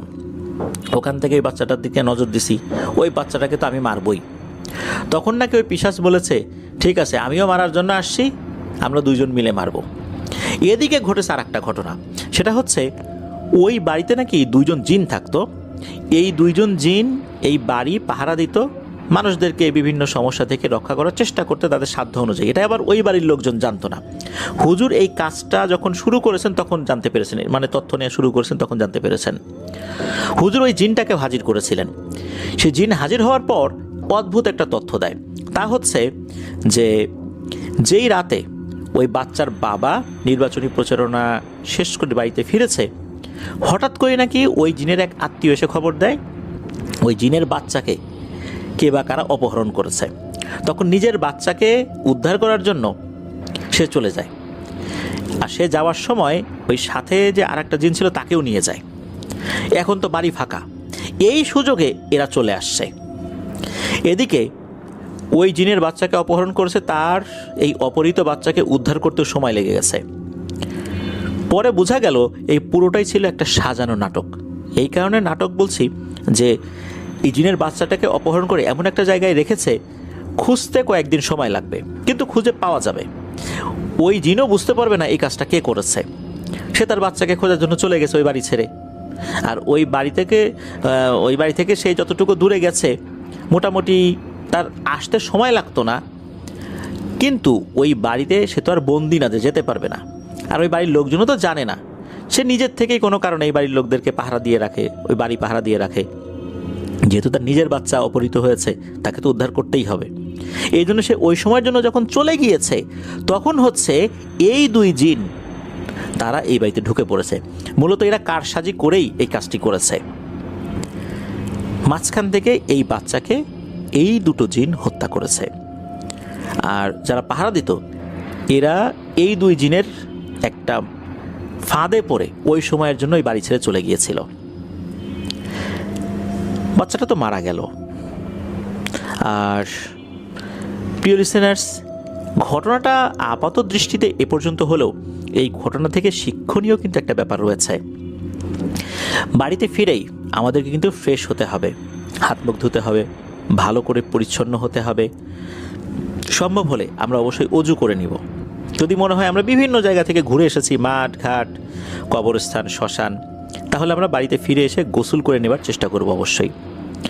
এরপর গোসলের সময় অবশ্যই গোসলের যে ফরজগুলো রয়েছে সেগুলো আদায় করব, আমরা অজু করব, তারপরে গিয়ে আমরা বাচ্চাকে ধরব। যেহেতু নবজাতক শিশুর কিন্তু একটা নির্দিষ্ট সময় থাকে, যে সময়টা পর্যন্ত আমরা আতুর ঘর বলে থাকি।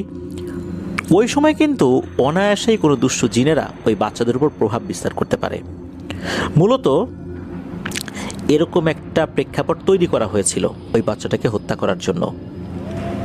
যে কোনোভাবেই হোক 2টো জিনের উদ্দেশ্য একটা সময় এসে এক হয়ে যায়, তাই তারা সেই কাজটি করে ফেলেছে। আর অনায়াসেই যেন বাচ্চাটাকে মেরে ফেলা যায়, এই জন্য তারা একটা নাটক সাজিয়েছিল, যাতে করে ওই ফাঁদে পড়ে পাহারাদার জিনগুলো তারা এখান থেকে কিছু সময়ের জন্য চলে যায়, এবং হয়েছিল তাই। এই জন্য বলি প্রিয় লিসেনার্স, আমরা বাইরে থেকে যখন আসব আমরা নিজেদেরকে পরিচ্ছন্ন করে ফেলবো ইনশাল্লাহ। তাহলে 2টো কাজ হবে। এক হচ্ছে বাইরে থেকে আসা জীবাণুগুলো ঘরের অন্যদেরকে আক্রমণ করতে পারবে না, সেই সাথে বাইরে থেকে আসা দুষ্ট জিনগুলো আর বাড়ির সদস্যদেরকে ক্ষতি করতে পারবে না। আল্লাহ আমাদেরকে হেফাজত করুন। ধন্যবাদ জানাচ্ছি আজিজুল ভাইকে আপনার পাঠানো এই ঘটনার জন্য। প্রিয় লিসেনার, চলে যাব আমাদের এবারে থার্সডে নাইটের 190তম আয়োজনের 4র্থ ঘটনায়।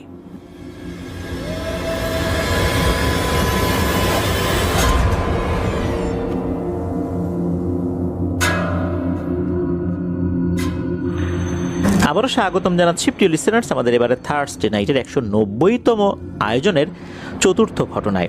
এখন যে ঘটনাটি আপনাদের সাথে শেয়ার করব, এই ঘটনাটি আমাদেরকে যিনি পাঠিয়েছেন ওনার নাম মোহাম্মদ বকুল হোসেন।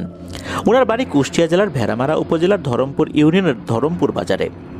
ওনার বাবার সাথে ঘটে যাওয়া একটি সত্য ভয়ের ঘটনা আমরা কিন্তু থার্সডে নাইটের 182তম এপিসোডে প্রচার করেছিলাম। এরই ধারাবাহিকতায় ওনার বাবার সাথে ঘটে যাওয়া আরেকটি ঘটনা আমাদেরকে পাঠিয়েছেন। সাল 1993 কি 94, এক্স্যাক্ট সালটা আসলে ওনার বাবা বলতে পারেননি। ওনার বাবা তখন সবে মাত্র বিয়ে করেছেন। ওই সময় তো আসলে ওনারা এই সাল তারিখ ওভাবে মনে রাখতেন না। ওনার বাবা কিন্তু ছোটবেলা থেকেই মহিষের গাড়ি চালাতেন। মাঠের কৃষি কাজ থেকে শুরু করে নিয়ে নদীতে মাছ ধরা সব কাজেই ওনার বাবা ছিলেন বেশ পটু। তবে ছোটবেলা থেকে ওনার বাবার একটা বদভ্যাস ছিল। ছোটবেলা থেকেই ওনার বাবা বিড়ি খেতে খুবই ভালোবাসতেন, তাই সব সময় ওনার কাছে বিড়ির একটা প্যাকেট আর একটা ম্যাচ সাথেই থাকতো। এই বকুল ভাইদের বাড়ির পাশ দিয়ে কিন্তু বয়ে গেছে ছোট হিসনা নদী। নদীর ওপারে মাঠ। একদিন ওই মাঠে ওনার বাবা কাজ করতে গিয়েছেন। যখন গিয়েছেন তখন দুপুরবেলার দিকে আর কি।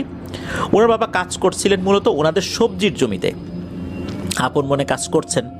ওনাদের জমি থেকে একটু দূরেই কাজ করছিলেন ওনাদেরই এলাকার এক দাদা, তার নাম হচ্ছে জানু ফকির।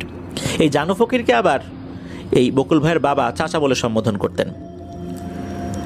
এদিকে যখন বকুল ভাইয়ের বাবা কাজ করছেন, একটা সময় এই জানু ফকির দাদা এসে বলেন যে, এই নিজামুল, আমার ঘাসের বোঝাটা একটু পরে এসে মাথায় তুলে দিও তো বাবু। বকুল ভাইয়ের বাবার নাম নিজামুল ছিল আর কি। তো এ কথা শোনার পর বকুল ভাইয়ের বাবা উনি উত্তর দিলেন, ঠিক আছে চাচা, আপনি যান, আমি একটু পরে আসছি আপনার কাছে। তো এই কথা শোনার পর দাদা তার জমিতে চলে গেলেন। বকুল ভাইয়ের বাবাও তার কাজে মন দিলেন। তো ওনার বাবা কাজে এতটাই আসলে মনোনিবেশ করেছিলেন যে কাজ করতে করতে কখন যে সন্ধ্যা হয়ে এসেছে সেটা উনি বুঝতেও পারেননি। মাগরিবের আজান যখন দিয়ে দিয়েছে তখন উনি বুঝতে পারেন যে সন্ধ্যা তো হয়ে গেছে। তখনও ওনার কিছুটা কাজ বাকি ছিল। এই কারণে বকুল ভাইয়ের বাবা চিন্তা করলেন, আর মাত্র 10টা মিনিট কাজ করলেই তো কাজ শেষ হয়ে যাবে। কাজ শেষ করে জানু চাচাকে তার ঘাসের বোঝা তুলে দিয়ে একসাথে বাড়িতে যাব দুজন মিলে। তো যেভাবে সেই কাজ। মিনিট 10 পর কাজ শেষ হয়ে গেল বকুল ভাইয়ের বাবার। কাজ সেরে উঠে পড়লেন, তখন কিন্তু চারদিকে অন্ধকার হয়ে গেছে। বলে রাখা ভালো, সেই সময় ওনাদের মাঠে অনেক তামাকের চাষ হতো। তামাকের গাছগুলো ওই সময়, অর্থাৎ ওই যে সময়টাতে উনি কাজ করছিলেন, মোটামুটি বেশ লম্বা হয়ে গেছে। বকুল ভাইয়ের বাবা জানু দাদাকে দূর থেকে উচ্চস্বরে ডাক দিয়ে বলেন, চাচা আছেন? কোন দিকে আপনি?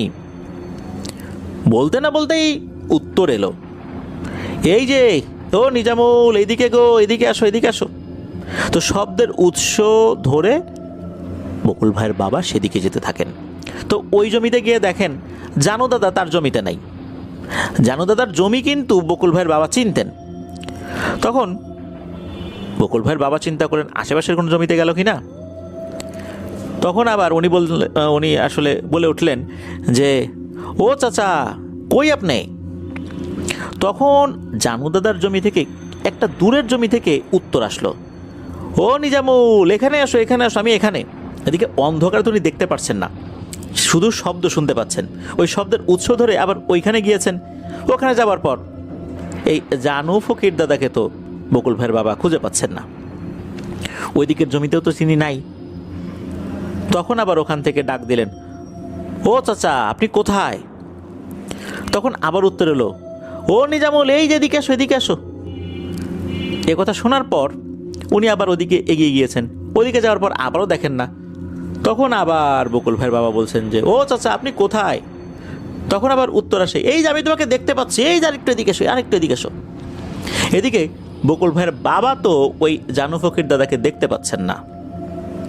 উনি চিন্তা করলেন হয়তোবা এই জানু ফকির দাদা উনি দেখতে পাচ্ছেন এনাকে, কিন্তু উনি দেখতে পাচ্ছেন না। এরপর ওই শব্দ ধরে যখন আরেকটু এগিয়েছেন তখন উনি নিজেকে আবিষ্কার করেন একটা বাঁশঝাড়ের কাছে, অর্থাৎ ওই জমির একদম শেষ দিকে একটা বাঁশঝাড় রয়েছে ওইখানে। তখন আবার চিৎকার করেন যে, ও চাচা, কোথায় আপনি? আপনাকে তো খুঁজে পাচ্ছি না। তখন আবার উত্তর আসে, ও নিজামুল, এই যে বাঁশঝাড়ের ভিতরে আসো, আমি এখানে। এই কথা যখন বলেছে তখন এই বকুল ভাইয়ের বাবার মাথায় একটা চিন্তা হঠাৎ করে উদিত হয়। সেটা হচ্ছে, আচ্ছা, এই ঘাসের বোঝা যদি মাথায় তুলে দিতে হবে, এই বোঝা নিয়ে উনি ওনার জমি থেকে এত দূর এসে বাঁশঝাড়ের ভিতরে গেছে কিভাবে? তাহলে তো বোঝা ছোটই, আর এই বোঝা তুলে দেওয়ার জন্য তো আমার এখানে আসার প্রয়োজন নাই। আর জানু ফকির উনি তো কখনোই এত দূরে আসবেন না। আমার আসতে দেরি হলে উনি তো ডাকও দিতে পারতেন, তাও তো ডাক দেন নাই। সুতরাং এটা তো জানু ফকির না।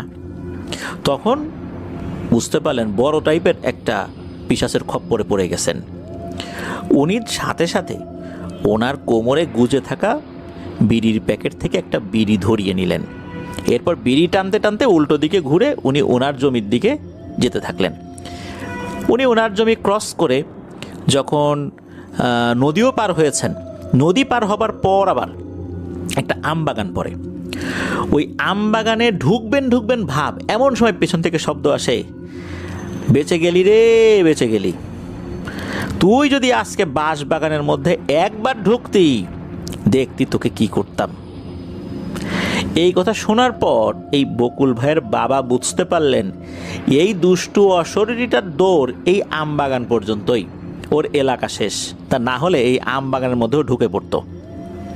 তো এই যে আম বাগানের কথা বললাম, 182তম এপিসোডে এই আম বাগানেই কিন্তু এই বকুল ভাইয়ের বাবার সাথে ঘটনাটি ঘটেছিল। তো যাই হোক, ওনার বাবা বাড়িতে চলে আসেন। বাড়িতে চলে আসার পর ওনার মায়ের কাছে সব কিছু খুলে বলেন কী কী হয়েছে তার সাথে। এ কথা শোনার পর বকুল ভাইয়ের মা তাকে গোসল করতে বলেন।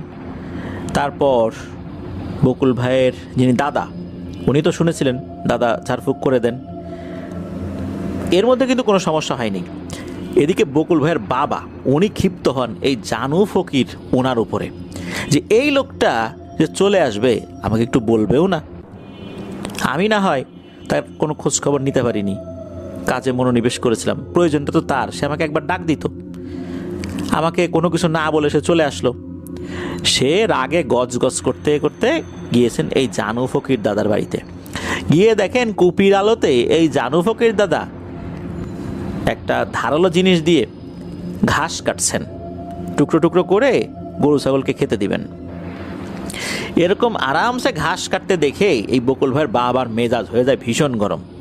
উনি তো ইচ্ছা মতো বকাঝকা শুরু করলেন যে আপনি এরকম একটা কাজ করলেন, আপনি আমাকে একটু ডাকও দিলেন না। এদিকে এই জানু ফকির দাদা উনি আর কিছুই বলেন না। আসলে ওনারও ভুল হয়েছে, উনি চিন্তা করছেন যে ছেলেটা কাজ করতেছে, দেখি আমি মাথায় একাই উঠাইতে পারলে আর ওকে আর ডাকবো না, ওরা আর কষ্ট দিব না।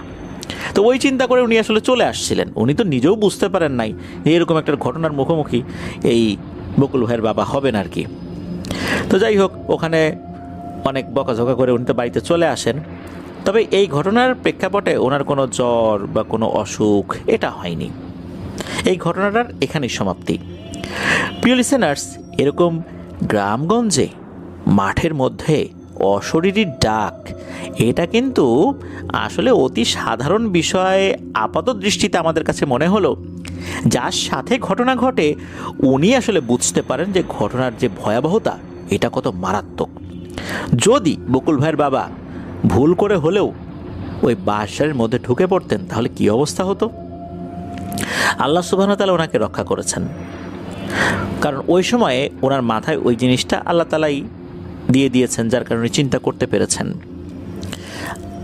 উনি ওই পিশাচের মায়াজালে আবদ্ধ হননি, বেঁচে গিয়েছিলেন। আল্লাহ যাকে রক্ষা করেন তাকে কেউ আসলে বিপদে ফেলতে পারে না, এবারও তার প্রমাণ হলো। তো যাই হোক, এই ঘটনার পর রাত করে কখনোই মাঠে আর থাকেননি বকুল ভাইয়ের বাবা। ধন্যবাদ জানাচ্ছি বকুল ভাইকে ওনার পাঠানো ঘটনার জন্য। ওনার বাবার জন্য দোয়া চেয়েছেন, আমরা তার জন্য দোয়া করি। আল্লাহ তাআলা তাকে সুস্থ রাখুন, তাকে দীর্ঘায়ু দান করুন। প্রিয় লিসেনার, চলুন চলে যাব আমাদের এবারে থার্সডে নাইটের 190তম আয়োজনের পঞ্চম ঘটনায়।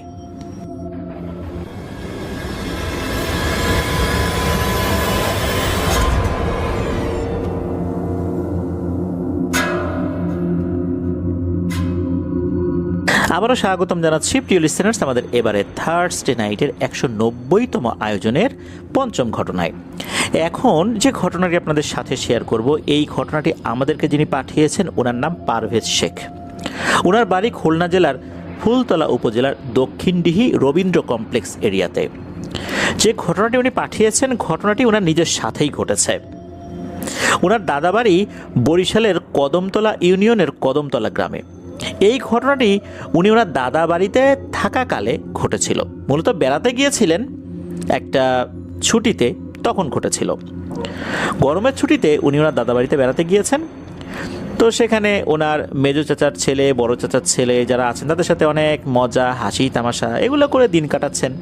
একদিন সন্ধ্যার পর একটা চায়ের দোকানে গল্প করতে করতে একটি ব্যাপারে কথা ওঠে। ওনাদের ওখানে একটা বিল রয়েছে, ওই বিলে ট্যাটা দিয়ে কে কত মাছ ধরতে পারে। এই পারভেজ শেখ ভাই, ওনার কিন্তু ট্যাটা দিয়ে মাছ শিকারে দারুণ একটা অভিজ্ঞতা রয়েছে। উনি চ্যালেঞ্জ দিয়ে বসেন যে ওনার সাথে ট্যাটা দিয়ে মাছ শিকার করে কেউ পারবে না। ওনার এই আত্মবিশ্বাসের কারণটা হচ্ছে উনি ট্যাটা দিয়ে মাছ শিকারে এতটাই পারদর্শী হয়েছিলেন যে উনি চিন্তাই করে নিয়েছিলেন যে ওনার সাথে মাছ ধরে কেউই পারবে না।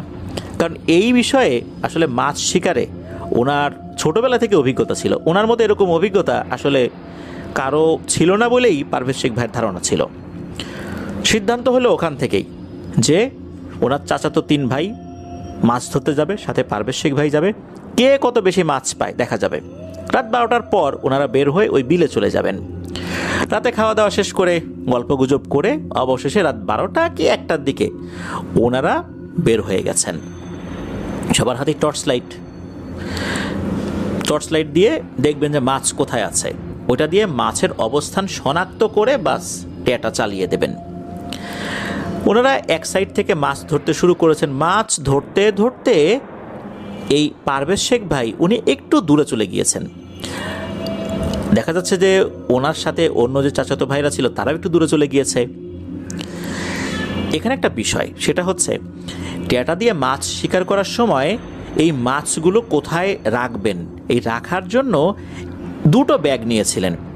আমরা বাজারে যেই ব্যাগগুলো নিয়ে যাই, দেখা যাচ্ছে বাজার করার পর ওই ব্যাগের একটা জায়গায় কিন্তু আমরা হাত দিয়ে ধরে রাখি, অর্থাৎ ওই ব্যাগের 2টো সাইড থাকে, 2টো সাইডের ভেতর দিয়ে কিন্তু হাত ঢোকানো যায়। তখন ওই 2টো সাইড এক করে আমরা এক হাত দিয়ে বাজারের ব্যাগটা কিন্তু ধরে রাখি। ওই বাজারের ব্যাগটা যখন ধরি তখন কিন্তু অনায়াসে আমরা হাত দিয়ে বাজারের ব্যাগটা আমরা নিয়ে আসতে পারি। কিন্তু মাছ ধরার সময় যেটা হয় সেটা হচ্ছে উনি বাজারের ব্যাগ যেটা, সেটা ওই যে হাত দিয়ে ধরার যে জায়গাটা 2টো পয়েন্ট থাকে আর কি, ওই 2টো পয়েন্টের ভেতর দিয়েই গামছার এক মাথা ঢুকিয়ে দিয়েছেন। ওনার কোমরের ডান পাশে একটা বাজারের ব্যাগ, বাম পাশে আর একটা বাজারের ব্যাগ, 2টো নিয়েছেন। যেটাই সুবিধা হয় ওটাতে রাখবেন আর কি। তো ওই যে 2টো হাতলের মতো জায়গা থাকে, ওই 2 দিক দিয়েই উনি গামছা ঢুকিয়ে কোমরের সাথে খুব শক্তভাবে প্যাচ দিয়ে গিট দিয়ে দিয়েছেন, যাতে করে কোনোভাবেই বাজারের ব্যাগ কোমর থেকে খুলে না পড়ে যায়। ওনার মতো করে ওনার অন্য চাচাতো ভাই যারা ছিলেন তারাও একই রকমভাবে মাছ ধরে যাচ্ছেন, মাছ পাচ্ছেন, ব্যাগের মধ্যে রাখেন, কখনো ডানেরটায় রাখেন, কখনো দেখা যাচ্ছে যে বাইরটা রাখেন, মানে রাখতে যখন যেটা সুবিধা হয় আর কি। তো এভাবে ওনারা মাছ ধরছিলেন। দেখা যাচ্ছে যে ওই সময় রুই মাছের পোনা, তেলাপিয়া, তারপর টাকি মাছ, এগুলোই বেশি পাওয়া যাচ্ছিল আর কি। এদিকে উনি মাছ ধরতে ধরতে ধরতে ধরতে কখন যে অনেকটা দূরে চলে আসছেন এটা উনি খেয়াল করেননি। তবে যখন খেয়াল করেছেন তখন যে আবার ওনার চাচাতো ভাইদের কাছে চলে আসবেন এটা উনি চিন্তা করেননি। উনি আবার দূর থেকে বলছেন, এই আমি এদিকে আসি, তোরা মাছ ধর। ওনার চিন্তা ছিল যেহেতু চ্যালেঞ্জ দিয়ে আসছেন, একসাথে থাকলে তো মাছ কম পাবেন, এই চিন্তা করে উনি একটু সাইডে গিয়েছেন যাতে করে মাছ একটু বেশি পাওয়া যায়। তো উনি ওই সাইড দিয়ে যেতে যেতে যেতে যেতে ওই সাইডে একটা কালী মন্দির আছে, ওই দিকটাতে চলে গিয়েছেন। এটা অবশ্য উনি তখনও খেয়াল করেননি। ওই কালী মন্দিরের ওই সাইডটাতে যখন গিয়েছেন তখন কিন্তু উনি ওনার চাচাতো ভাইদের থেকে অনেকটা দূরেই চলে আসছেন। তখন উনি দেখতে পান বড় একটা বাইম মাছ, এটা কিলবিল করে এক জায়গা থেকে আরেক জায়গা যাচ্ছে, তবে ধীর গতিতে। উনি ওই মাছটাকে টার্গেট করে মেরেছেন তার ট্যাটাটা লেগে গিয়েছে ওই মাছে। এরপর উনি যখন ট্যাটাটা সামনের দিকে নিয়ে আসছেন, ওই মাছটা ছুটিয়ে ওনার কোমরে থাকা ব্যাগের ভিতরে রাখবেন, তখন দেখেন এক অদ্ভুত দৃশ্য। ওনার কোমরে থাকা ব্যাগ আর নেই, 2টো ব্যাগের মধ্যেই মাছ ছিল। এর আগে যে মাছগুলো উনি পেয়েছেন সেগুলো রেখেছেন, ব্যাগ নাই। এটা কিভাবে সম্ভব? কোমরে কিন্তু গামছাটা ঠিকই রয়েছে, গামছাটা যদি খুলে যেত তাহলে না হয় ব্যাগটা পড়ে যেত। উনি এবার আরও একটা বিষয় খেয়াল করেন, ওই যে ব্যাগের যেই হ্যান্ডেলের মতো জায়গাটা রয়েছে, যে জায়গাটার ভেতর দিয়ে উনি গামছার এক মাথা ঢুকিয়ে দিয়েছিলেন, অর্থাৎ বাজার করার সময় আমরা যেই অংশটায় হাত ধরি, মানে হাত দিয়ে ধরে রাখি আর কি, বাজারের ব্যাগের যে অংশটায়, ওই যেই পয়েন্টটা, ওই পয়েন্টটা ঠিকই গামছার সাথে লেগে রয়েছে। মনে হচ্ছে বাজারের ব্যাগটা এমনভাবে কেউ হ্যাচকা টান দিয়েছে, ওখান থেকে বাজারের ব্যাগটা ছিঁড়ে চলে গেছে। দুটো বাজারের ব্যাগই একই অবস্থা, একটাতে মাছ বেশি ছিল আর একটায় কম ছিল বা ছিলই না, কিন্তু দুটোরই একই অবস্থা। উনি চিন্তা করলেন, এত জোরে হ্যাচকা টান যে দিল আমি একদমই টের পেলাম না। এরকম হ্যাচকা টানে তো গামছার যে গিট এটাই খুলে যাবার কথা, কিন্তু না, আমি একদমই টের পেলাম না। এটা কিভাবে সম্ভব? উনি মনে মনে অনেক ভয় পেয়ে যান। এবার উনি চাচাতো ভাইদেরকে ডাকতে থাকেন। এক চাচাতো ভাইয়ের নাম ছিল রকি, আর একজনের নাম ইব্রাহিম। তো তাদেরকে ডাকছেন। এদিকে ওরাও দূর থেকে উত্তর নিচ্ছে। এই যে একজন ডাকছে আরেকজন উত্তর নিচ্ছে, এইভাবে আস্তে আস্তে সবাই একত্রে চলে আসে। তো ওনারা যখন একত্রে চলে আসছেন, তবে আসার কিছুটা আগেই ওই বিলের একটা সাইডে, যেখানে মোটামুটি একটু ডাঙা রয়েছে, অর্থাৎ ওখানে পানি নাই, ওখানে একটা ব্যাগ পড়ে থাকতে দেখেন। উনি ওখানে দেখতে পান যে ওনার মাছের একটা ব্যাগ, যেই ব্যাগটা ফাঁকা ছিল ওটার উনি পান নাই, কিন্তু যেই ব্যাগটায় মাছ ছিল ওই ব্যাগটাই ওখানে পড়ে আছে। উনি দেখতে পান যে ব্যাগটা ফোলা, তার মানে ওর ভিতরে মাছ আছে। উনি ওই ব্যাগের কাছে যান, গিয়ে ওই ব্যাগের ভিতরে যখন টর্চ লাইট মেরেছেন তখন দেখেন অদ্ভুত এক দৃশ্য। ওই ব্যাগের মধ্যে যতগুলো মাছ উনি রেখেছিলেন সবগুলো মাছেরই মাথা নাই। মনে হচ্ছে কেউ কামড় দিয়ে মাথাগুলো ছিঁড়ে বডিটা রেখে দিয়েছে। এটা দেখে তো উনি অনেক ভয় পেয়ে যান। তখন ওনার ট্যাটার সাথে লেগে থাকা ওই যেই মাছটা ছিল সেটা দ্রুত খুলে ওই ব্যাগের মধ্যে রেখে উনি বাড়ির দিকে রওনা দিয়েছেন। ওই চাচাতো ভাইরা যেখানে ছিল ওখানে চলে যান। তো ওই সময় অবশ্য এই ব্যাপারে তাদেরকে কিছু বলেননি উনি। তখন বলেন যে আমার শরীরটা ভালো লাগছে না রে, তোরা মাছ ধর, আমি বাড়িতে চলে যাচ্ছি। তখন ওরা বলে যে আরে চ্যালেঞ্জ দিয়ে আসলাম, এখন আমরা যদি ধরি তোরা না ধরিস, বিষয়টা কেমন হয়? তখন উনি এবার বলেন যে না ঠিক আছে, ধরে নে, তোরা জিতে গেছিস, আমার শরীরটা হঠাৎ করে খারাপ হয়ে গেছে, আমি আর মাছ ধরতে পারতেছি না। তখন ওনার চাচাতো ভাইরা বলে আচ্ছা ঠিক আছে, আমরা আরও কিছুক্ষণ ধরি, তুই বাড়িতে যা। উনি তো বাড়িতে চলে আসছেন, কাউকে ওই সময় ডাকেন নাই। যে মাছগুলোর মাথা খেয়ে ফেলেছিল একটা বাদে আর কি, যে মাছটা উনি পরে ধরেছিলেন ওটা তো আর মাথা খেতে পারেনি। তো ওই মাছগুলো উনি কেটে পানি দিয়ে ধুয়ে ফ্রিজে রেখে ঘুমিয়ে পড়েছেন। সকালবেলা ঘুম থেকে উঠে উনি আর দাঁড়াতেই পারছেন না। শরীরে এমন জ্বর আর শরীরটা এমন ভারী হয়ে গেছে, তবু উনি রাতের এই ঘটনাটা কাউকে বলেননি। বললেই হয়তো বা ওনাকে খুলনা পাঠিয়ে দেবে যে তুই এরকম একটা কাজ করলি, ভূত প্রেতের একটা খপ্পরে পড়ে গেছিস। এই জন্য উনি ওই সময় কাউকে বলেননি। তবে যেহেতু জ্বর এসেছে, এই কারণে এই পারভেজ শেখ ভাইয়ের চাচা তাকে বলেন যে তোকে দ্রুত ডাক্তারের কাছে নিয়ে যাব। ডাক্তারের কাছে নিয়ে যাওয়া হয়, ওষুধ দেওয়া হয়। তবে আসল ঘটনা কিন্তু এখন ঘটবে। সেটা হচ্ছে দুপুরবেলা বাড়িতে চাষ করা লাউ শাক রান্না করা হবে, মাছ দরকার, মাছের সাথে এটা রান্না করলে ভালো হবে। তখন এই পারভেজ শেখ ভাই বলছেন যে আমি তো রাত্রে মাছ ধরছিলাম, এগুলা কেটে ফ্রিজে রেখে দিছি, ফ্রিজ থেকে নিয়ে আসি। তখন বললেন ঠিক আছে যা নিয়ে আয়। উনি ফ্রিজ খুলে অবাক হয়ে যান, যেখানে উনি মাছ রেখেছিলেন কেটে ধুয়ে একটা পলিথিনের মধ্যে করে একটা মাছও নাই। অবাক হয়ে যান, এটা কিভাবে সম্ভব? একটা মাছও নাই, মাছগুলো কোথায় গেল? তো ওনার জ্বর তো তখনও আছে, জ্বর 103-এ উঠে যায়। পরবর্তীতে আবারও ডাক্তারের কাছে নেওয়া হয়। তো ডাক্তার উনি ওষুধ দিয়েছেন, তারপরও কোনো কাজ হয় নাই। তারপরে রাতে যে ঘটনাটা ঘটেছে এটা উনি খুলে বলেন। এরপর মূলত এলাকার মসজিদের এক হুজুরের কাছে নিয়ে যাওয়া হয়। উনি একটা রুকিয়া করে দেন, একটা গাঁদা ফুল পরে দিয়েছিলেন আর কি। হুজুর বলেছিলেন এই ফুলটা সবসময় পকেটে রাখবে, একটা নির্দিষ্ট সময় বলেছেন এই সময় পর্যন্ত পকেটে রাখতে হবে, শুকিয়ে গেলেও পকেটে রাখতে হবে। ওয়াশরুমে যাওয়ার সময় এটা খুলে রাখা, মানে বাইরে রেখে যাওয়া যাবে, গোসলের সময় বাইরে রেখে যাওয়া যাবে, কিন্তু মাটিতে রাখা যাবে না, সবসময় মাটির উপরে রাখতে হবে। আর হুজুর উনি বলে দেন তুমি তো বাবা জানে বেঁচে গেছো, তোমার হাতে তো প্রথমত টর্চ লাইট ছিল, এটা লোহা দিয়ে তৈরি ছিল, আবার হাতে ট্যাটা ছিল, ট্যাটার এক মাথা তো লোহা দিয়ে তৈরি, এই জন্য আল্লাহর রহমতে তোমার কোনো ক্ষতি করতে পারেনি। তবে এই ধরনের সমস্যা হলে কি করতে হবে হুজুর একটা বিষয় শিখিয়ে দেন। কেননা উনি কিন্তু যেই মাছটা ধরে নিয়ে এসেছিলেন এই মাছ কিন্তু পরে আর থাকেনি, নিয়ে গেছে। হুজুর বলে দিলেন এই ধরনের কোনো সমস্যা যদি হয়, যদি এরকম কোনো মাছ বা কোনো জিনিস কেউ নিয়ে আসে, জিনেদের নজর পড়ে যায়, যদি এটা এটো করে দেয়া যায় তাহলে নাকি ওরা আর এটা নিতে পারে না। এটা কিভাবে? যদি কেউ বিসমিল্লাহ বলে একটু থুতু ছিটিয়ে দেয় তাহলে নাকি ওরা আর এগুলো নিতে পারে না। এগুলো তো পারভেজ শেখ ভাই জানতেন না, উনি তো ওনার মতো করে রেখে দিয়েছিলেন, ওরা ঠিকই ওই মাছ গায়েব করে দিয়েছে। তো এটাই ছিল পারভেজ শেখ ভাইয়ের সাথে ঘটে যাওয়া একটি ঘটনা। প্রিয় লিসেনার্স, এই ঘটনা থেকে কিন্তু আমরা একটা জিনিস শিখলাম, সেটা হচ্ছে এই ধরনের সমস্যা যদি হয়, কোনো মাছে কামড় দিয়েছে, এই মাছটা নিয়েই তো যাবে, সেক্ষেত্রে কি করতে হবে।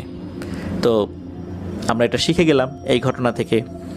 আশা করছি যে রাতের বেলা মাছ ধরার ক্ষেত্রে আমরা অনেক সতর্কতা অবলম্বন করব আর একত্রে থাকার চেষ্টা করব, আলাদা যেন আমরা না যাই। ধন্যবাদ জানাচ্ছি পারভেজ শেখ ভাইকে। আশা করি আপনার কাছ থেকে আরও অনেক ঘটনা ইনশাল্লাহ আমরা পেতে থাকবো। প্রিয় লিসেনার্স, চলুন চলে যাব আমরা আমাদের এবারে থার্সডে নাইটের 190তম আয়োজনের ষষ্ঠ এবং শেষ ঘটনায়।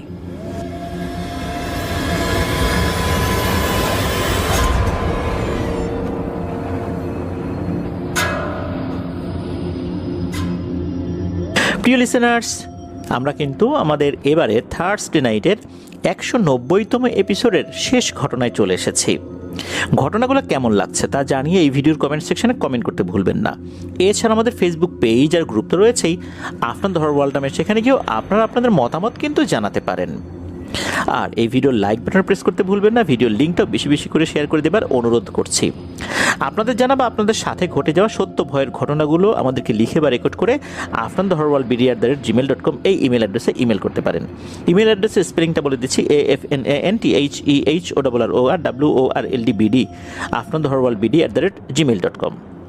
প্রিয় লিসেনার্স, আমাদের আফনান্স বি ইউটিউব চ্যানেলেও কিন্তু সাবস্ক্রাইব করতে ভুলবেন না। এই চ্যানেলের লিঙ্কটাও এই ভিডিওর ডিসক্রিপশনের একদম উপরের দিকে দেওয়া রয়েছে। আর আপনারা তো জানেন অমীমাংসিত রহস্যের সিজন 2 শুরু হয়ে গেছে। আর প্রতি মঙ্গলবার ফেয়ার উইথ টুয়েসডে এপিসোড আমরা শুরু করেছি, দারুণ দারুণ ঘটনা সেখানেও থাকবে। তো চলুন ঘটনা শুরু করে দেই।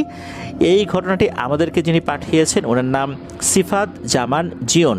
ওনার বাড়ি ময়মনসিংহ জেলার হালুয়াঘাট উপজেলার 9 নং ধারা ইউনিয়নের ধারা বাজারে। উনি এর আগেও আমাদেরকে ঘটনা পাঠিয়েছেন বলে জানিয়েছেন। তো উনি এই ঘটনাটি সংগ্রহ করেছেন ওনার ছোটবেলার বন্ধু, যার নাম হচ্ছে মোতালেব, তার কাছ থেকে। মোতালেবের এলাকারই একটি মর্মান্তিক ঘটনা এটি। আর ঘটনাটি ঘটেছিল তার গ্রামের বাড়ি নাগলা বাজারের কোনাপাড়া নামক একটি স্থানে।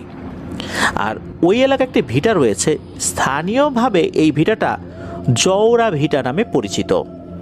জওরা ভিটা এই নামটা কিভাবে আসলো? ওই ভিটার যিনি মালিক ছিলেন সেই ব্যক্তির নাম ছিল জহুরুল। গ্রামের লোকজন তাকে জওরা বলে ডাকত। এই জওরা ছিল অনেক হতদরিদ্র একজন লোক, যিনি পেশায় ছিলেন একজন জেলে। তার স্ত্রী এবং 4-5 জন সন্তান ছিল। ঠিক কয়টা সন্তান ছিল এটা তার বন্ধু এই মোতালেব উনি বলতে পারেননি, যার কারণে এই জীবন ভাইও ঠিক করে বলতে পারেননি।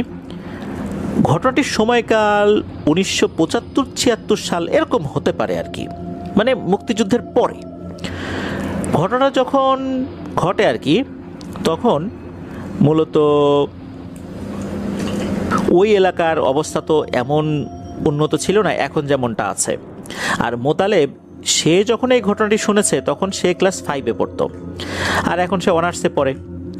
তো এই যে জওরা, উনি যেখানে বসবাস করতেন তার পরিবারকে নিয়ে, সেই জায়গাটা ছিল খুবই নির্জন, আশেপাশে ঘরবাড়ি খুবই কম ছিল। জওরা ভিটা যেহেতু একটু দূরেই ছিল, দূরে একটা নদী ছিল যেটাকে ওনারা কালা গাং নামে ডেকে থাকেন। তো সেখানে জওরা এবং অন্যান্য জেলেরা মাছ ধরতো। এইভাবেই জওরার পরিবার চলতো। তবে জওরা খুবই কষ্টে জীবনযাপন করত, দিন এনে দিন খেত, কোনো সময় সে না খেয়েও থাকতো। এভাবে তাদের পরিবার যখন খুব কষ্টে দিন পার করছিল, তখন জওরার বড় ছেলে, তার বয়স তখন 15 কি 16 বছর, সে সিদ্ধান্ত নেয় সে তার পরিবারকে ছেড়ে ময়মনসিংহে চলে আসবে। সে তার বাবাকে কথা বলে। তার বাবা বলে, দেখ আমার পক্ষে তো আসলে এতগুলো সন্তানকে খাবার দেওয়া সম্ভব হচ্ছে না, তো একটা কাজ কর, নিজে দেখ কিছু করতে পারিস কিনা, তাহলে তো খুবই ভালো হয়। তো এই কথা চিন্তা করে বাবা ছেলে দুজন মিলে একটা সিদ্ধান্তে উপনীত হন। এরপর বাবা তাকে কিছু টাকা দেন আর কিছু চাল দেন, দিয়ে ময়মনসিংহে পাঠিয়ে দেন। তার বড় ছেলের নাম ছিল মানিক, শুধু এতটুকু জানা যায়। তো ময়মনসিংহ গিয়ে এসে ওই সময় ময়মনসিংহ শহরে রিক্সা চালানোর কাজে নেমে পড়ে। তো তার বাবা তো সেই পেশা, এই যে মাছ ধরা, এটা দিয়েই সে জীবিকা নির্বাহ করত। সে প্রতিদিন নৌকা নিয়ে যেত ওই কালাগাঙে। তার সাথে আরও কিছু জেলেও থাকতো, তারা মূলত ঝাঁকি জাল দিয়ে মাছ ধরত। আমরা সাধারণত দেখি যে জেলেরা সাধারণত রাতে মাছ ধরে, কিন্তু এই জওরা সে দিনে রাতে সবসময় মাছ ধরত। সকালে মাছ ধরা শুরু করলে বিকালে যে মাছগুলো আসলে দেখা যেত তার জালে ধরা পড়েছে বা সে ধরতে পেরেছে, এগুলো হাটে নিয়ে যেত বিক্রি করার জন্য। যত টাকা আয় হতো তা দিয়ে তরিতরকারি বাজারঘাট করতো পরিবারের জন্য। সেগুলো আবার তার স্ত্রীর কাছে দিয়ে আবার রাতে বের হয়ে যেত ঝাঁকি জাল দিয়ে মাছ ধরতে, কিছু বন্ধু জেলেদেরকে সাথে নিয়ে। তো এভাবেই চলছিল তার কষ্টের জীবন। তবে কষ্ট হলেও সংসারে কিন্তু তার সুখের কমতি ছিল না। হ্যাঁ, অভাব ছিল, সুখ ছিল। তার স্ত্রীর সাথে তার সম্পর্ক খুবই ভালো ছিল। ঘটনাটা শুরু হয় যখন বর্ষাকাল চলে গিয়ে নদীর পানিটা কিছুটা কমে এসেছে। তখন এই জওরার ভিতরে কিছু পরিবর্তন সবাই লক্ষ্য করে। সেটা হচ্ছে, সবাই একটি নির্দিষ্ট জায়গায় মাছ ধরলেও সে একটু আড়ালে গিয়ে মাছ ধরতে চাইতো, যেখানে অন্য জেলেরা তাকে সহজে দেখতে পেত না। এরকমটা কিন্তু আগে হতো না, হঠাৎ করে এরকম দেখা যেত আর কি। অনেক সময় মাছ ধরার সময় তার নৌকাকে কেউ দেখতে পেত না, কোথায় যেন মিলিয়ে যেত। আবার হঠাৎ করেই দেখা যেত জওরাকে যে সে মাছ ধরছে। এরকম যখন হচ্ছিল তখন তার বন্ধুরা, অর্থাৎ এই যে জওরার যে বন্ধুরা যারা জেলে, যারা মাছ ধরতো তার সাথেই বা তার আশেপাশে, তা একটু অবাকই হয়। তবে তাকে এই বিষয়ে কিছু জিজ্ঞেস করে না। অল্প কয়েকদিন পরে ঘটে আর একটা ঘটনা। তার সঙ্গী জেলেরা দেখতে পায় যে তার জালে প্রচুর মাছ উঠেছে, যেটা আগে কিন্তু কখনোই দেখা যায়নি। সে একাই 4-5 জন জেলের মাছ ধরে ফেলতো। আর একটা বিষয় হচ্ছে যে সে মাছ ধরার সময় কিছু মাছ নৌকায় রেখে বাকি মাছগুলো কাঁচাই খাওয়া শুরু করত। আর সে এমনভাবে খেত যেন তার চারপাশে কেউ নেই। আর চারপাশের জেলেরা যে এই বিষয়টা দেখছে, এটা নিয়েও তার কোনো ভ্রুক্ষেপই নেই, তার কোনো মাথা ব্যথাই নেই। তো অন্য জেলেরা এই বিষয়টা লক্ষ্য করে একদিন তাকে কথা জানায়, কিন্তু সে বলে, না তো, আমি তো এমন কাজ করি না, আমি কেন কাঁচা মাছ খেতে যাব? কাঁচা মাছ কোনো মানুষ খায় নাকি? এখন এই যে ঘটনাটা ঘটে, এটা কিন্তু ওই জওরার মনেই থাকতো না। এরকম ঘটনা প্রায়শই তার বন্ধু জেলেরা দেখতে পেত যে সে কাঁচা মাছ চিবিয়ে খাচ্ছে। এটা তখন অনেকের মধ্যে জানাজানি হয়ে যায়। তবে এটা সবচেয়ে বেশি জানাজানি হয় যখন সে একদিন মাছ ধরে তার স্ত্রীকে রান্না করার জন্য না দিয়ে বাড়িতে এসে সে নিজেই এই মাছগুলোকে কাঁচা খাওয়া শুরু করেছে। তার স্ত্রী তাকে বাধা দেয়, তার স্ত্রীকে খুব বাজেভাবে মারধর করে। তার সন্তানেরা এটা দেখে খুব ভয় পেয়ে যায়, তার কাছে আসতে চায় না। কারণ জওরার এরকম আচরণ কখনোই ছিল না। সে অভাবী হতে পারে, তবে কখনোই তার স্ত্রীর সাথে এরকম মারামারি সে করেনি, স্ত্রীর গায়ে হাত সে তোলেনি। তার সন্তানরা এটা দেখে অভ্যস্ত নয়। হঠাৎ করে এমনটা দেখে তার সন্তানরাও ভয় পেয়ে গিয়েছে। তো জওরা তো তার স্ত্রীকে মারধর করে মাছ কাঁচা খেয়ে শুয়ে পড়েছে। সকালে যখন তার ঘুম ভাঙে তখন দেখে তার স্ত্রী কান্না করছে ঘরের এক কোণে বসে। এই অবস্থা দেখে সে তার স্ত্রীকে বলে, এই তুমি কান্না করছো কেন, কি হয়েছে তোমার? তখন তার স্ত্রী সব কথা বলে যে রাতে কি হয়েছিল। সে তো শুনে পুরোই অবাক, যে কি, আমি এমন কাজ করছি?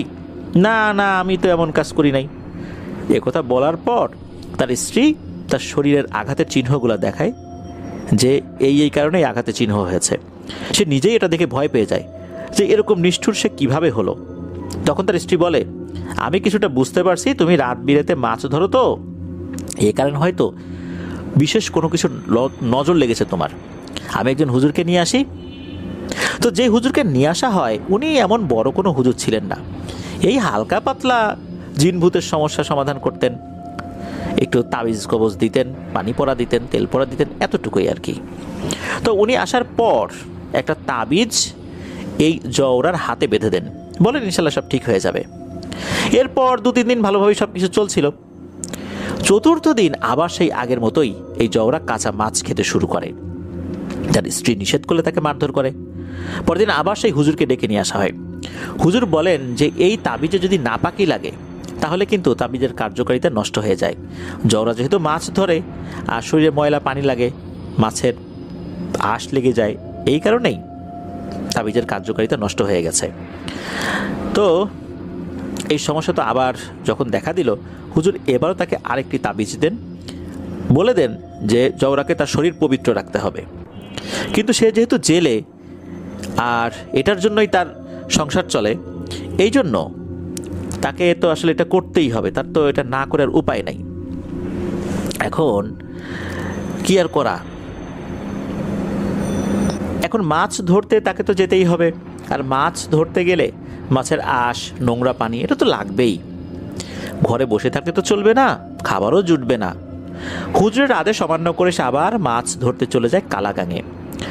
মাছ ধরে এসে ঘরে ঢুকেই আবার সে কাঁচা মাছগুলোকে খাওয়া শুরু করে দেয়। কিন্তু এবার তার স্ত্রী তাকে আর বাধা দেয় না, বাধা দিলেই তো মার খেতে হয়। জওরা মাছ খায়, তবে সবগুলো না, বেশ কিছু মাছ রেখে খায়। সকালে তার স্ত্রী সেগুলোকে আবার রান্না করতে গেলে কোথা থেকে একটা লাঠি নিয়ে এসে তার স্ত্রীকে বেধড়ক পেটাতে থাকে।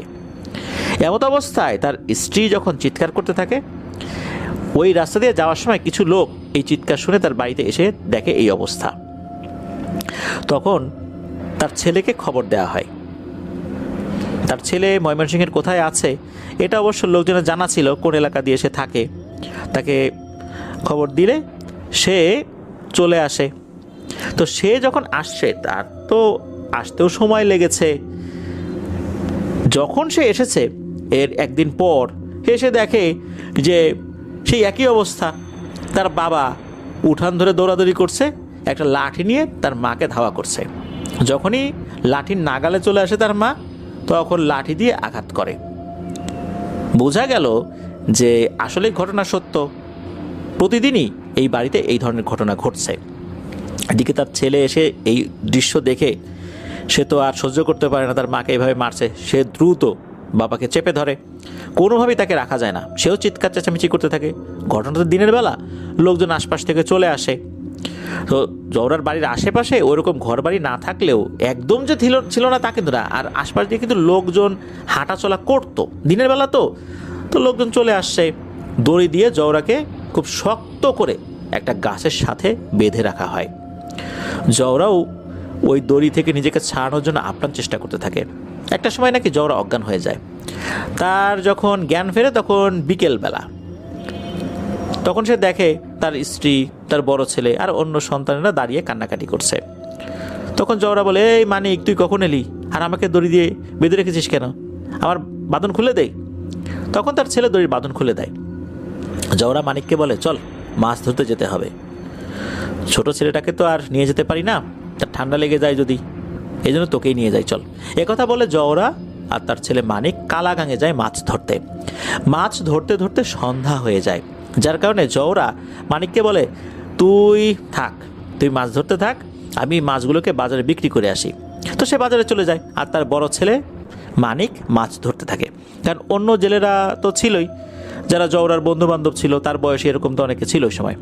তো ওই দিন কিন্তু আর কোনো সমস্যা হয়নি। পরের দিন রাতের বেলা জওরা তার ছেলেকে নিয়ে মাছ ধরতে কালাগাঙে যখন গিয়েছে, তখন মাছ ধরার এক পর্যায়ে সে মাছগুলোকে নৌকায় বসেই খেতে শুরু করে। সে এমনভাবে মাছগুলোকে খাচ্ছিল মনে হচ্ছে যেন অনেক বছর সে না খেয়ে আছে, মানে এমন হিংস্রতার সাথে সে মাছগুলিকে খাচ্ছে। তার ছেলে যখন এটা দেখে তখন সে জিজ্ঞেস করে যে, বাবা, তুমি কাঁচা মাছ খাচ্ছ কেন? তখন এই জওরা তার ছেলের দিকে এমনভাবে তাকায় যেন ওখানেই মাছ খাওয়া বাদ দিয়ে তার ছেলেকেই খেতে শুরু করবে। সে মানিকের দিকে রাগে ফুঁসতে ফুঁসতে আসতে থাকে নৌকার উপরেই। মানিকের কাছে এসে সজোরে দেয় এক ধাক্কায় নৌকা থেকে প্রায় 10 হাত দূরে ছিটকে গিয়ে পানিতে পড়েছে। তার ছেলে মানিক তো সাঁতার জানতো, সাঁতরাতে আবার নৌকার কাছে চলে আসে। তখন অন্য জেলেদেরকে ডাক দেয়, তারা নৌকা নিয়ে এসে দেখে মানিক পুরো ভিজে একাকার। জিজ্ঞেস করলে মানব সব ঘটনা খুলে বলে। তখন তারা জওরাকে বলে, কি রে জওরা, তুই তো ছেলেকে ধাক্কা দিয়ে পানিতে ফেলে দিলি কেন? ভাইসা তো সাঁতার জানতো বলে বেঁচে গেছে, কিন্তু তুই তোর ছোট ছেলেকে নিয়ে আসলে সে তো সাঁতার জানে না, সে তো মরেই যেত। কিন্তু এই কথার উত্তর আসে না। সবাই দেখে যে জেলেদের কথার কোনো পাত্তা না দিয়ে আপন মনে সে গোগ্রাসে মাছ চিবিয়ে খাচ্ছে। তখন সবাই মিলে জওরাকে ধরাধরি করে বাড়িতে নিয়ে আসে। বাড়িতে নিয়ে আসার সময় সে কেমন যেরকম কেমন যেন একটা করছিল, মনে হচ্ছে তার মুখ থেকে গড়গড় গড়গড় আওয়াজ বের হচ্ছে। বাড়িতে নিয়ে এসে সবাই আগের মতো তাকে গাছের সাথে বেঁধে রাখে। সবাই পরামর্শ দেয় যে এভাবে আর হবে না, তাকে বড় কোনো তান্ত্রিক দেখাতে হবে। তো কথা অনুযায়ী একজন বড় তান্ত্রিকের খোঁজ এলাকাবাসী করে দেয়। তান্ত্রিক আসে এবং বলে, বিষয়টা তো আমি বুঝতে পারছি, ওকে ভয়ঙ্কর এক মেছো পিশাচে ধরেছে, যারা মাছও খায় আবার মাংসও খায়। তান্ত্রিক বলেন, আমি কালকে আসব আর সাথে একজনকে নিয়ে আসব যার তুলা রাশি। পরের দিন তান্ত্রিক সাথে করে একজনকে নিয়ে আসে। তার শরীরে জিন হাজির করার জন্য তান্ত্রিক তন্ত্রমন্ত্র শুরু করে। এক পর্যায়ে আসলে দেখা যায় যে ওই তুলা রাশির শরীরের ভিতরে জিন না এসে জওরার শরীরের ভিতরে চলে আসছে। জওরার ভেতর থেকে ভয়ঙ্কর কণ্ঠে বলতে থাকে, আমায় কেন ডেকেছিস? তান্ত্রিক বলে, কেন ডাকছি তা তো তুই জানিস, এখন বল ওর শরীরে কেন ভর করেছিস, কেন এই গরিব মানুষটাকে কষ্ট দিচ্ছিস? তখন নাকি ওই জিনটা বলে, আমি ওই কালাগাঙেই থাকি, আর এই লোকটাকে আমি অনেকদিন ধরেই নজরে রেখেছিলাম, কারণ বাকি জেলেরা মাছ ধরে সবাই চলে যেত একসাথে, কিন্তু ও একাই অনেক রাত পর্যন্ত মাছ ধরতো।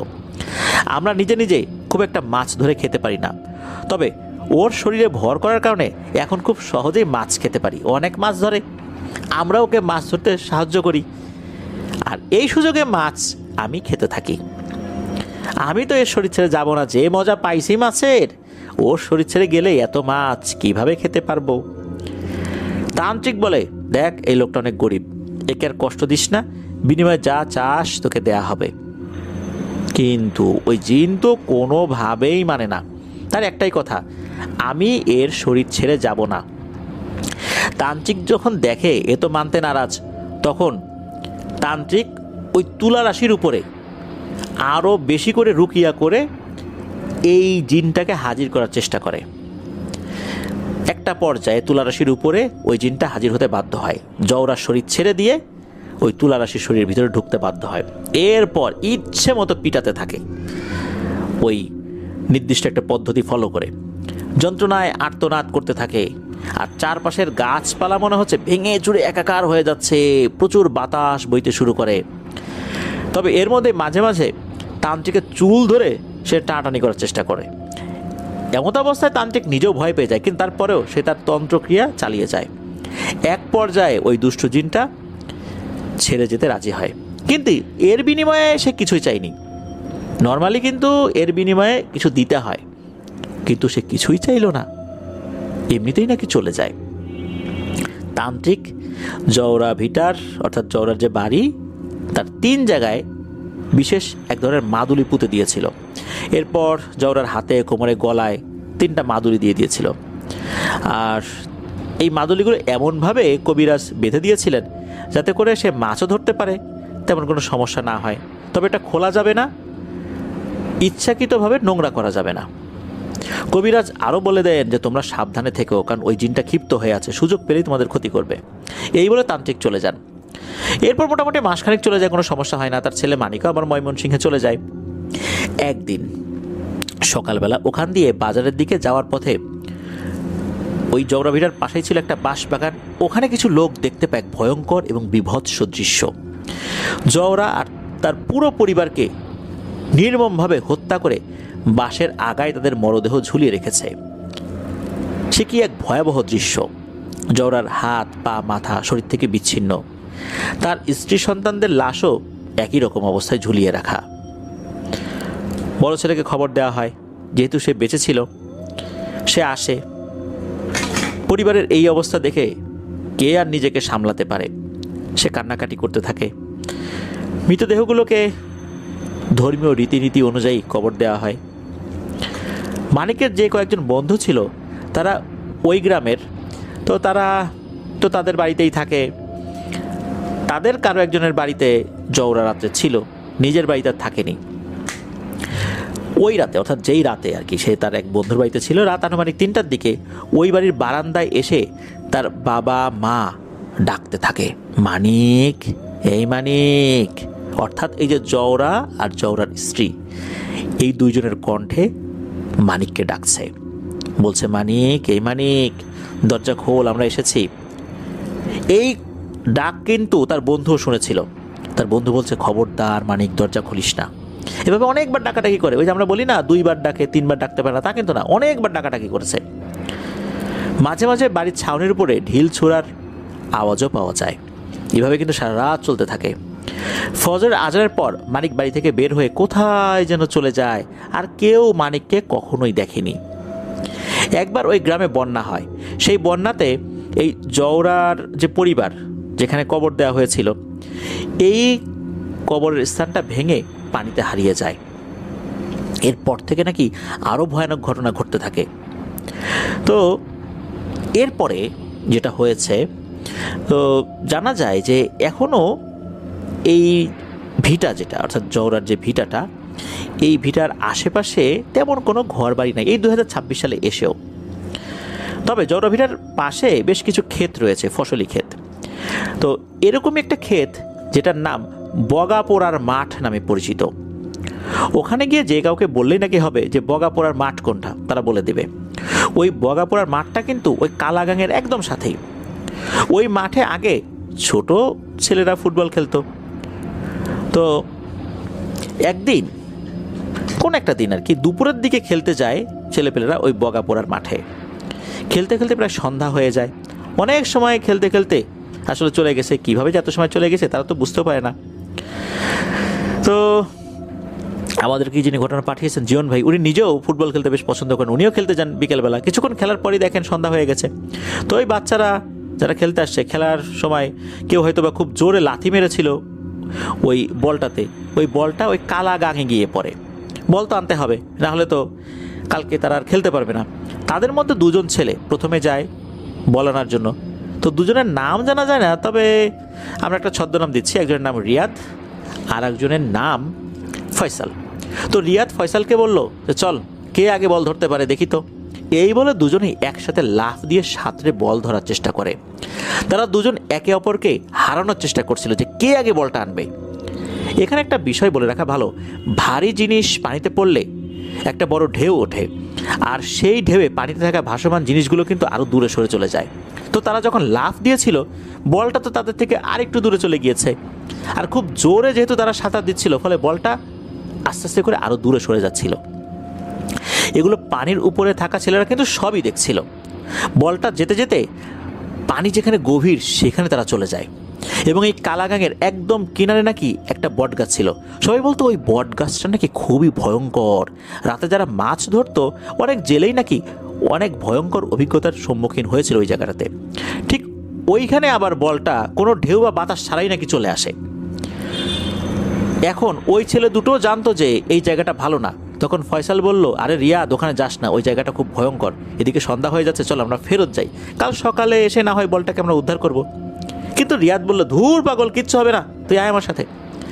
রিয়াদ যখন সাঁতরাতে একদম বলটার কাছে চলে আসে, তখনই তাকে এক টানে মনে হচ্ছে কেউ পানির নিচে তলি নিয়ে গেল। প্রথমে ফয়সাল মনে করেছে যে হয়তো ও মজা করছে, তাকে ভয় দেখানোর জন্য।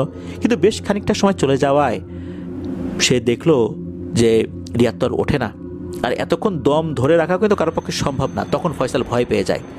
যখন সবাইকে চিৎকার দিয়ে বলতে থাকে যে রিয়াদকে পাওয়া যাচ্ছে না, রিয়াদকে পাওয়া যাচ্ছে না, ওই পাশ থেকে কিন্তু সবাই শুনেছে। তখনই নাকি ফয়সালকে একই রকমভাবে টান দিয়ে পানির নিচে নিয়ে গেল। এইটা কিন্তু দূর থেকে কয়েকজন দেখেছে, কারণ ফয়সাল তো চিৎকার দিয়ে বলেছিল রিয়াদকে পাওয়া যাচ্ছে না।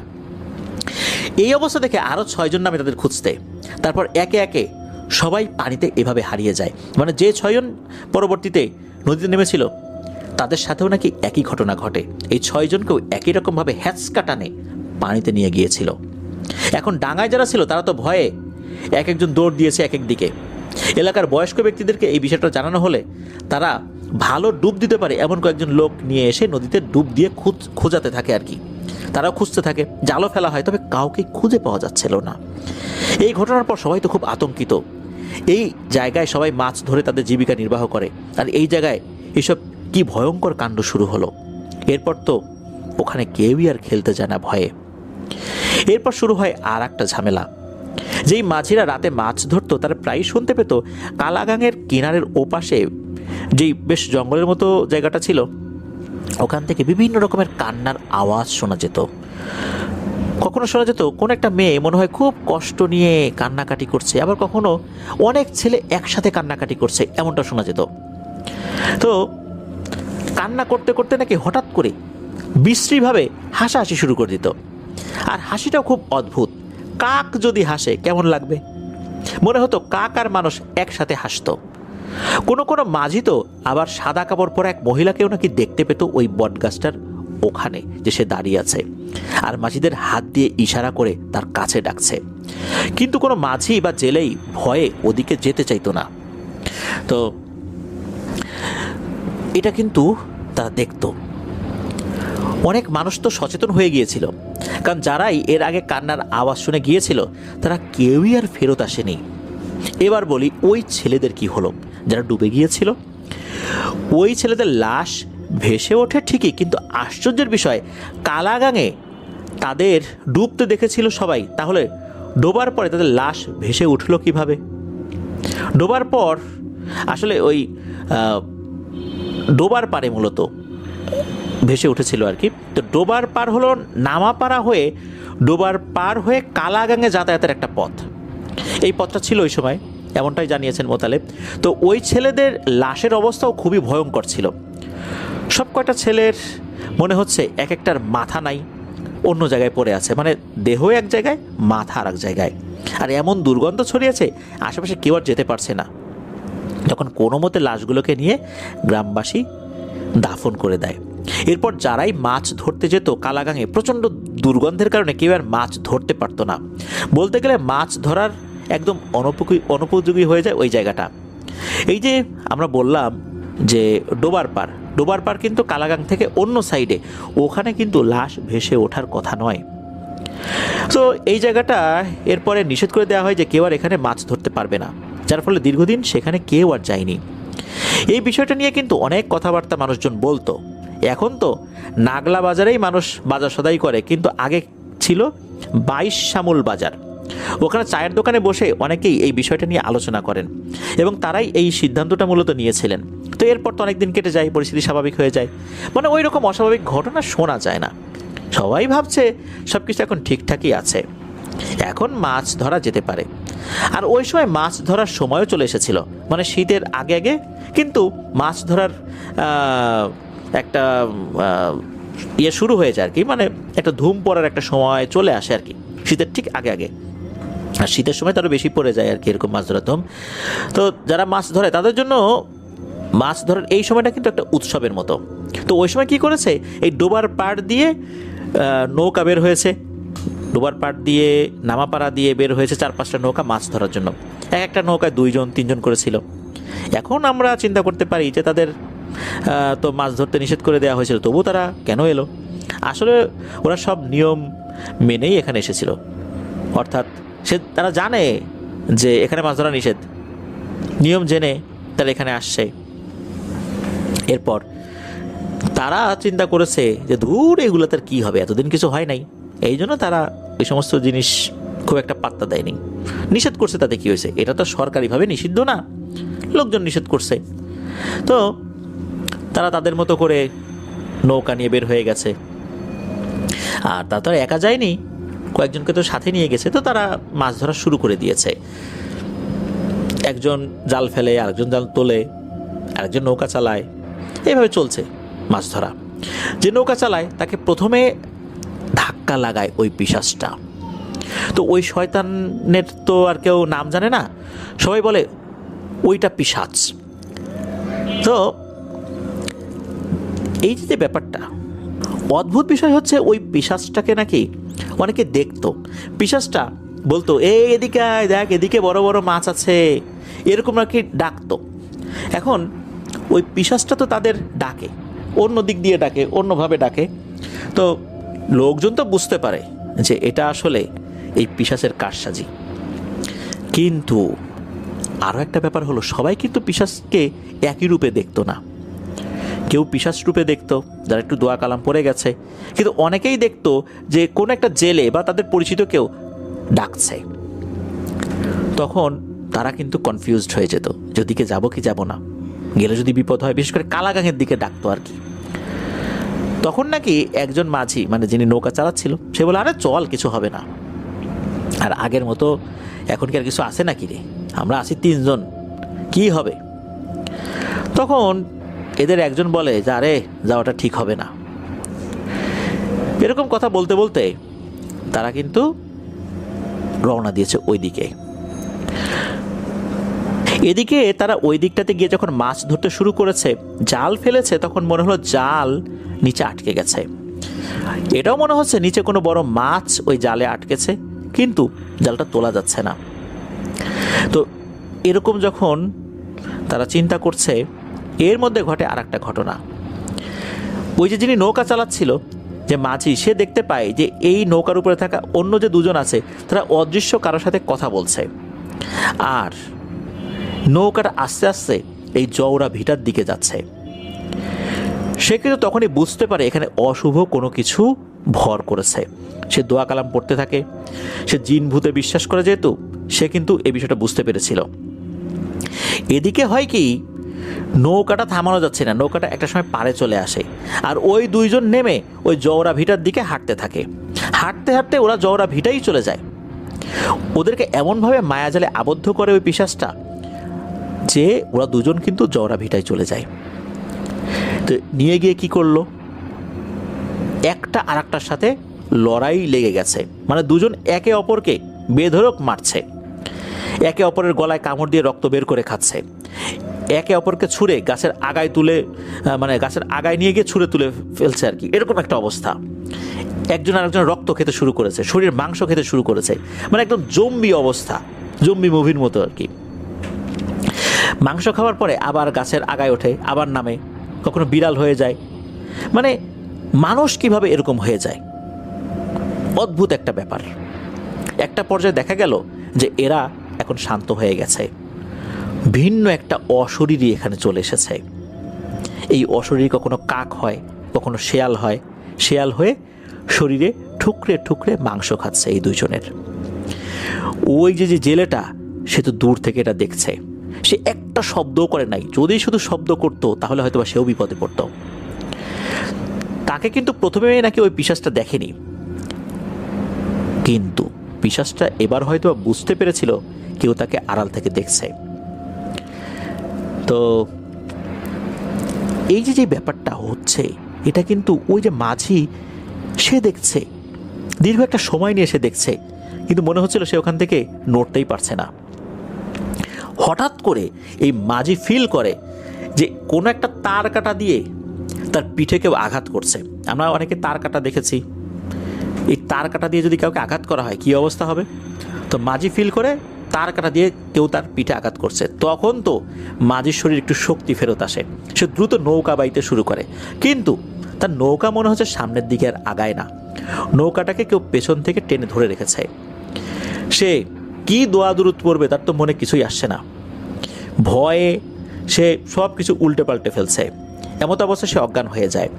পরে বাকি যে জেলেরা ছিল তারা মাছ ধরা শেষে সবাইকে একসাথে নিয়ে ফিরবে। ওই সময় দেখে যে একটা নৌকা নাই, ওই নৌকায় 3 জন ছিল। তারা তো তাদেরকে খুঁজে পাওয়া যাচ্ছে না।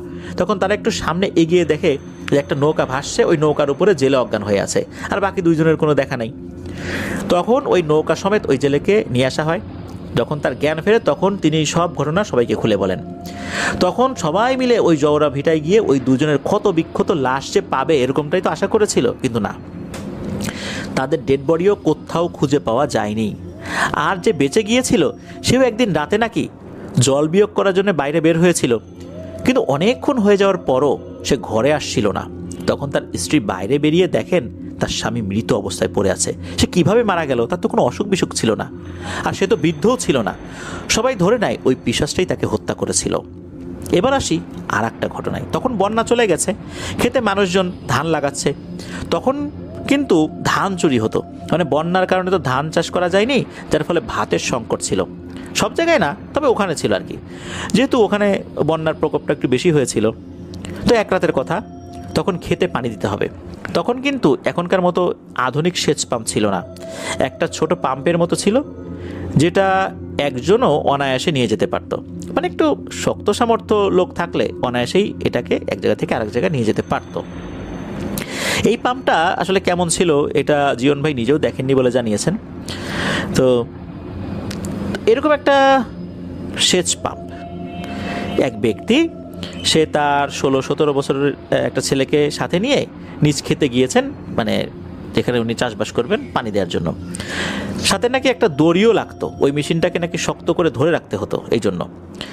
তো সেই ব্যক্তি আর তার ছেলে সব কিছু ঠিকঠাক করে খেতে পানি দিচ্ছিল। পানি দেওয়া শেষ করে ক্ষেতের যে আইল, এই আইলটা তো একবার ভালো করে পর্যবেক্ষণ করতে হবে যে কোথা থেকে পানিটা মানে অন্যদিকে যাবে বা কোন জমিতে যাবে, পানিটা ঠিকঠাক মতো যাচ্ছে কি না, আইল ভেঙে গিয়ে পানি বের হয়ে যাচ্ছে কি না, এগুলো তো খেয়াল রাখতে হবে।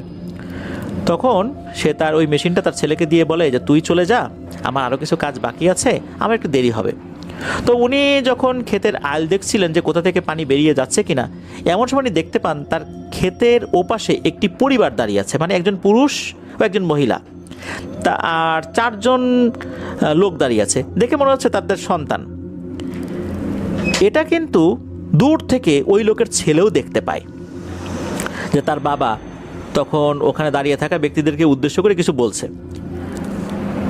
তার বাবা ওই দাঁড়িয়ে থাকা ব্যক্তিকে উদ্দেশ্য করে বলতে থাকে, এই কারা আপনারা, এত রাতে আমার ক্ষেতের পাশে কি করেন?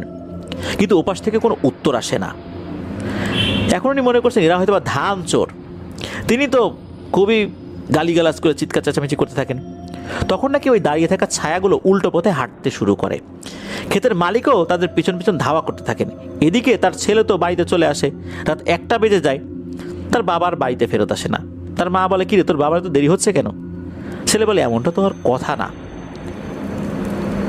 তারা ওই রাতে ওখানে না গিয়ে পরদিন সকালবেলা গিয়ে দেখে তার বাবার লাশ এই জওড়া ভিটার একটা গাছের সাথে দড়ি দিয়ে ঝুলানো। এটা কিভাবে সম্ভব? আর একটা ভয়ঙ্কর ব্যাপার, তার বাবার ডান পায়ের হাঁটু থেকে নিচ পর্যন্ত খাওয়া, মানে নেই, কেউ খেয়ে ফেলেছে।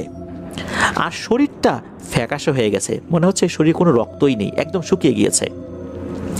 দেরি না করে তাড়াতাড়ি ওখান থেকে নামিয়ে গোসল দিয়ে দাফন করিয়ে তার এই সৎকার পর্ব শেষ করা হয়। মাঠখোলা নামক একটা জায়গায় তাকে কবর দেওয়া হয়েছিল, যেই জায়গাটা ওই ব্যক্তির বাড়ির কাছে ছিল। তো এমন সমস্ত ঘটনার পর মানুষ পুরোপুরি জওড়া ভিটার আশেপাশে যাওয়াই বন্ধ করে দেয়। এর বেশ কিছুদিন পর ঘটে আর একটা ঘটনা। আমরা তো জানি যে গ্রামের বাচ্চা কাচ্চারা খুবই চঞ্চল এবং দুষ্টু প্রকৃতির হয়ে থাকে, তারা সব জায়গায় দৌড়ঝাঁপ করে থাকে। সন্ধ্যা রাত এমনকি যে কোনো সময় তারা আসলে খেলাধুলা কথা মাথায় আসলেই তারা সেখানে চলে যাবে। এরকমই মাগরিবের কিছুটা আগে কিছু ছেলেপেলে খেলাধুলা করছিল, মাঠ খোলার এই দিকে আর কি আসছিল খেলার জন্য।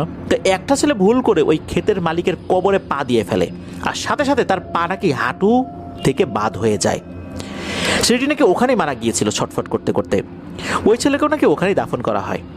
কি ভয়ঙ্কর ব্যাপার, কবরে পা পড়ার সাথে সাথে হাঁটু থেকে নিচ পর্যন্ত আলাদা হয়ে গিয়েছে। এটা কিভাবে সম্ভব? তো এরপর থেকে ঘটতে থাকে আর একটা ঘটনা। মানুষজন তো বাজার সদাই করে হাট খোলার পথ দিয়েই আসতো। সেইবার কয়েকজন বাজার করে ফিরছিল, তো একজনের পথ হচ্ছে অন্য দিক দিয়ে, যেটা হচ্ছে মাঠ খোলা দিয়ে যেতে হবে, আর বাকিরা অন্য রাস্তা দিয়ে যাবে। বাকিরা তাকে এগিয়ে দেয়। তারা একটু সামনে যেতেই দেখে যে 2 জন লোক ওই ব্যক্তিকে ডাকছে। ওরা তো ভাবছে যে তার কোনো আত্মীয় স্বজন হবে হয়তো বা। তো এই যে ঘটনাটা, এটা কিন্তু 1975 সালের দিকে, 85 সালের দিকে আর কি। তো ওই সময় তো মোবাইল ফোনের এরকম যুগ ছিল না, আত্মীয়রা এভাবেই আসতো, কোনো খোঁজ খবর না দিয়ে আসতো। আর গ্রামে গঞ্জে তো এরকম চিঠি লেখার প্রচলনটাও কম ছিল। এখন যেরকম একটা সময় চিঠি লেখা যেখানে যেত, চিঠি পাঠাতো, এরপরে টেলিফোনে যোগাযোগ করার চেষ্টা করতো, তারপর মোবাইল ফোন তো এসেছেই আর কি। তখন তো এরকম ছিল না, হুটহাট করে চলে আসতো লোকজন। এটা মোটামুটি বলা চলে যে ওই সময়ের বাস্তবতায় এটা কমন ছিল। ওই লোকটা এটাই ভেবেছে আত্মীয় স্বজন হয়তো বা। তখন উনি ওইদিকে এগিয়ে গিয়েছে, আর এই যেই লোকজন তাকে একটা দূরত্ব পর্যন্ত এগিয়ে দিয়েছিল, তারাও কিন্তু দেখেছিল 2 জন লোক ওই ব্যক্তিকে ডাকছে, তার নাম ধরে ডাকছে। তবে দূর থেকে ওনারা আসলে বুঝতে পারেন নাই যে কে ডাকছে। তারাই মূলত ভেবেছিলেন যে এনার আত্মীয় স্বজন, আর ওই লোকে ভেবেছিল হয়তো বা তার আত্মীয় স্বজন, কারণ ওই লোকটার তো আর কোনো খোঁজ খবর জীবিত অবস্থাতে পাওয়া যায়নি। হ্যাঁ, তাকে পাওয়া গিয়েছিল পরদিন, তাকেও একই অবস্থায়, পায়ের হাঁটু পর্যন্ত খাওয়া, মৃত অবস্থায় রাস্তার পাশে। এসব কেন হচ্ছিল, কিভাবে হচ্ছিল কেউ জানতে পারছিল না, তবে জানতে পারে একজন হুজুরের মাধ্যমে। ওই হুজুর বিভিন্ন বাড়ি বাড়ি গিয়ে লজিং খেত। এরকমই এক রাতে সে লজিং খাওয়ার উদ্দেশ্যে বের হয়ে যায়। সে মাঠখোলার যে জায়গাটা, এটা পার হয়ে জওরা ভিটার আরও সামনের দিকে আর একটা বাড়ি আছে, ওই বাড়িতে আর কি তার একটা লজিং বাড়ি ছিল। তো উনি যেতে যেতে মাঠখোলার ওই কবরগুলোর কাছে যখন এসেছেন, তো ওই কবরগুলো ছিল ওই পা কাটা ব্যক্তিদের। তখন উনি দেখেন যে দুজন লোক রাস্তার একদম মাঝখানে এসে মোরগ লড়াই খেলছে। আমরা যেভাবে মোরগ লড়াই খেলি না, ওরকম। তো আমরা নিশ্চয়ই জানি যে মোরগ লড়াই কীভাবে খেলা হয়। এক হাত দিয়ে আমরা এক পা ধরি, আর এক হাতের কোনোই দিয়ে অপর পক্ষকে আমরা আঘাত করার চেষ্টা করি, ধাক্কা দেই। তো ওনাকে দেখে ওই দুজন বলে, কিরে হুজুর, লজিং খেতে যাচ্ছিস, ভালো কথা, আগে আমাদের সাথে একটু মোরগ লড়াই খেল, আমাদের হারাতে পারলে তুই যেতে পারবি, না হলে কিন্তু পারবি না। হুজুর তো ভয়ে কি করবেন, সূরা কালাম দোয়া যা জানেন সব পড়তে শুরু করেন। পড়তে পড়তে একটা সময় নাকি এগুলো উধাও হয়ে যায়। তখন উনি চোখ বন্ধ করে নাকি দিয়েছেন দৌড়, আর পেছনে তাকাননি। উনি যেই বাড়িতে লজিং খেতে যাবেন সেখানে পৌঁছান, হাঁপাতে থাকেন, লোকজন তাকে পানি খেতে দেয়। একটু শান্ত হওয়ার পর সব ঘটনা খুলে বলেন। তখন ওনারা তাকে মাদ্রাসা পর্যন্ত এগিয়ে দেন। এরপর থেকে মানুষ জানতে পারে যে আগের মৃত্যুগুলোর পেছনে আসলে এইসব কারণ ছিল। এরপর হুজুররা, বিশেষ করে ওই মাদ্রাসার হুজুররা, ওই কবরের লাশগুলিকে আবার ওঠান, আবার ভালো করে গোসল করিয়ে দাফন করান। যেই অবস্থাতে ছিল আর কি, সেই অবস্থাতে গোসল করিয়েছিলেন। হয়তোবা ওই সময় তাড়াহুড়া করে দাফন করানো হয়েছিল, আর এই কারণে এই ঘটনাগুলো ঘটছিল। আল্লাহর অশেষ রহমতে এই যে কবর থেকে লাশ ওঠানোর পর আবার যে সুন্দর করে গোসল দিয়ে, আবার সুন্দর করে জানাজা করিয়ে আবার দাফন করা হলো, এরপর থেকে নাকি ওইখানে, ওই মঠ খোলার ওইখানে এরকম ঘটনা ঘটেনি। এবার আমরা আসি খালেক চাচার ঘটনা। ওনার সাথে এটা 2013 সালে ঘটেছিল। খালেক চাচার বাড়ি নাগলা বাজারের কোনাপাড়া এলাকাতেই। উনি এই যে মোতালেবের চাচা, যিনি আমাদেরকে এই ঘটনাটা দিতে সাহায্য করেছেন, বিশেষ করে জীবন ভাইকে সাহায্য করেছেন আর কি। তো তার বয়স বর্তমানে 40-এর কাছাকাছি। তো ওনার মাছ ধরার বেজায় নেশা ছিল। উনি যদি দেখতেন কোথাও মাছ আছে খালে বিলে নদীতে, উনি মরিয়া হয়ে মাছ ধরতে চলে যেতেন। ওনার সাথে আরও একজন লোক থাকতো, সেও মাছ ধরতে বেশ পটু, তাই তাদের জুটিও বেশ হয়েছে। এমনই শীতের সময় সেও তার সাথের লোককে আগে থেকেই বলে দেয় যে কালকে মাছ ধরতে যেতে হবে, জওরা ভিটার পাশে যে বড় বিলটা রয়েছে ওখানে যাব। তাদের কথা ছিল ভোর হওয়ার আগেই মাছ ধরতে যেতে হবে। সেই অনুযায়ী ওই লোক বলে, ঠিক আছে, কালকে আমি তোমাকে ডাক দিয়ে নিয়ে যাব। তো উনি ঘুমিয়ে গেছেন। হঠাৎ করে রাতে ডাক দেয় খালেক। খালেক মানে খালেককে ডাক দেয় আর কি, এ খালেক, এইভাবে। তো খালেকের তো ঘুম ভেঙে যায়। উনি তাকিয়ে দেখেন যে ওনার স্ত্রী জেগেছেন কিনা এই ডাকে। না, ওনার স্ত্রী ঘুমাচ্ছেন। ওনার স্ত্রী ডাক শুনতে পাননি। বাড়ি থেকে আবার ডাক দেয়, খালেক। তখন উনি শিওর হন যে আরে জিনভূত হলে তো 3বার ডাকতে পারে না, ও তো 3বারও বেশিবার ডাকছে। উনি বলে, এই দাঁড়া, আসতেছি। তখন উনি মাছ ধরার সরঞ্জামাদি নিয়ে বের হয়েছেন। হাতে ওনার একটা ব্যাটারিযুক্ত টর্চ লাইট। তো উনি বের হয়ে দেখেন সেই লোক দাঁড়িয়ে আছে। সে লোক বলে, এই তাড়াতাড়ি চল, ফজর আজান দিয়ে দেবে তো, অনেক দেরি হয়ে গেছে। তো খালেকও দেরি না করে চলতে শুরু করে। তবে ওই লোক তার সাথে না গিয়ে অনেকটা সামনের দিকে চলে যায়। এদিকে খালেক চাচা এই যে ডাকাডাকি করেন, ওই লোক কিন্তু কোনো কথাও বলে না। এই ধরনের ঘটনার ক্ষেত্রে যেটা হয় আর কি, হঠাৎ ওই লোক দূর থেকেই বলে, এই লাইট বন্ধ কর তো, হাতের লাইট বন্ধ কর। খালেক চাচা বলেন যে, এই বেটা লাইট বন্ধ করবো কেন, রাস্তায় যদি সাপ টাপ থাকে কামড়াবে না? আর দেখিস না আজকে অমাবস্যার রাত, আকাশে চাঁদও নাই, চাঁদ থাকলে না হয় একটা কথা ছিল। তখন ওই লোকটা বলে, আরে আমরা রাস্তাঘাট খুব ভালো করে চিনি, আর তুইও তো চিনিস, কোনো সমস্যা হবে না, চল। তবুও আসলে মন মানে না ওনার। মাঝে মাঝে লাইট যেই না জ্বালান, তখনই ওই লোকটা চিৎকার দিয়ে ওঠে। একটা পর্যায়ে কি মনে করে ওই লাইটটা পরে হচ্ছে ওই ব্যক্তির পায়ের দিকে। তখন উনি দেখেন, মানে এই যে আব্দুল খালেক দেখেন এক ভয়ঙ্কর দৃশ্য। ওই ব্যক্তির পা দুটো উল্টো, মানে পায়ের দিকটা উল্টো দিকে, পায়ের পাতা ঘোরানো, পায়ের গোড়ালি যেদিকে ওইদিকে তার মুখ, ওই লোকের মুখ। এটা দেখে তো উনি বেশ আতঙ্কিত হয়ে যান। আর মনে মনে ভাবতে দেখেন, এখন এই জিনিসটা যদি বুঝতে পারে আমি এই জিনিসটা বুঝে ফেলেছি, তাহলে তার রক্ষা নাই, কোনোভাবে তাকে বুঝতে দেওয়া যাবে না। উনি আস্তে আস্তে পেছনের দিকে যেতে থাকেন, মানে ওই লোকটা সামনের দিকে যাচ্ছে, উনি উল্টো দিকে হাঁটছেন, তবে লাইটটা এমনভাবে ধরছেন যে হ্যাঁ উনি সাথেই আছেন। ওই অভাবটাও তখন অনেকটা সামনে চলে গেছে, এইবার উনি উল্টো ঘুরে বাড়ির দিকে দিয়েছেন দৌড়। তখন নাকি পেছন থেকে খুব গম্ভীর গলায় বলতে থাকে, বেঁচে গেলি রে খালেক আজকে, না হলে মাছ ধরার শখ তোর জনমের মতো ঘুষাই দিতাম। আর জোরে জোরে হাসছে, এমন হাসি মনে হচ্ছে ঢোলের উপর বাড়ি দিচ্ছে, এমন কর্কশ আওয়াজ। এদিকে পিছন থেকে বলতে থাকে, খালেক দৌড়া, আরো জোরে দৌড়া, ধরলাম কিন্তু এখনই এসে। উনি তো আরো জোরে দৌড়ান, উনি তো বাড়িতে এসে দরজাটা লাগিয়ে কম্বল মুড়ি দিয়ে কাঁপতে কাঁপতে শুয়ে পড়েন। এদিকে তার স্ত্রী এই অবস্থা দেখে বলে, কি হয়েছে তোমার? তখন সে বলে, এই একটু ঠান্ডা লাগছে তো এই জন্য এরকম করছি। পরদিন সকালবেলা সে তার স্ত্রীকে সব কথা খুলে বলেন। উনি বলেন, এই জওড়া ভিটার জায়গাটা তো এমনিতেই ভালো না, ওইদিকে গেছি মাছ ধরতে, এরকম ঘটনা তো ঘটবেই। তো এটা ছিল খালেক চাচার সাথে ঘটে যাওয়া ঘটনা। তো এরপর থেকে উনি কিন্তু রাতের বেলা কখনো মাছ ধরতে যেতেন না। খালেক চাচা এখনও জীবিত আছেন। আর সর্বশেষ যে ঘটনাটা, এই ঘটনার পর জওড়া ভেটাকে কেন্দ্র করে আর কোনো ঘটনা নাকি ঘটেনি। এই ঘটনাটা 2016 সালের কোনাপাড়ার ডান দিকের বেশ একটু সামনে একটা মসজিদ রয়েছে। এটা মসজিদ না মাদ্রাসা এটা অবশ্য ভালো করে বলা মুশকিল। এটা হয়তো বা মসজিদ হতে পারে, মাদ্রাসা হতে পারে। তো মসজিদ বা মাদ্রাসা যেটা উনি দেখেছেন আর কি, যে জীবন ভাই যেটা দেখেছেন উনি ভালো করে খেয়াল করেন নাই, মানে এমনভাবে এটা তৈরি, মসজিদও মনে হয় মাদ্রাসাও মনে হয়। তো ওইখানে এক ছাত্র যে ওখানে আরবি শিখছিল আর কি, কোরআন শিক্ষা করছিল। তো সে একদিন কি করে, ওই জওড়া ভিটায় যে গাছপালাগুলো রয়েছে ওই দিকটাতে গিয়েছে। কি মনে করে গিয়েছে, এটা কৌতূহল থেকেই গিয়েছে। মূলত অনেকেই তাকে বলেছে যে ওই জায়গাটা কিন্তু ভালো না। ও চিন্তা করছে, কেন বলে ভালো না, আমি একটু যাই তো, মনে হয় সব বন্ধুরা মিথ্যা কথা বলতেছে। তো সে গিয়েছে, যাওয়ার পর সে তো আর ফিরে আসে না। 3 দিন পার হয়ে যায়, খোঁজ খবর নাই। এদিকে হুজুররা তো খোঁজ খবর নিচ্ছে কোথায় গেছিল। অনেক সময় দেখা যায় বাচ্চারা পড়তে ভয় পায়, পালিয়ে যায়, সে কি ওরকম করলো কি না। তখন কেউ কেউ বলে যে ও তো চওড়া ভিটার দিকে যেতে চেয়েছিল, আমরা তো নিষেধ করছিলাম। তখন তো হুজুরের মানে টনক নড়ে, আরে এ কথা তোমরা আগে বলো নাই কেন? হুজুর তো দ্রুত আরও লোকজনকে সাথে নিয়ে জওড়া ভিটার দিকে যায়। ওখানে গিয়ে দেখেন যে ছেলেটা বড়ই গাছের নিচে একদম শান্ত ছেলের মতো বসে আছে।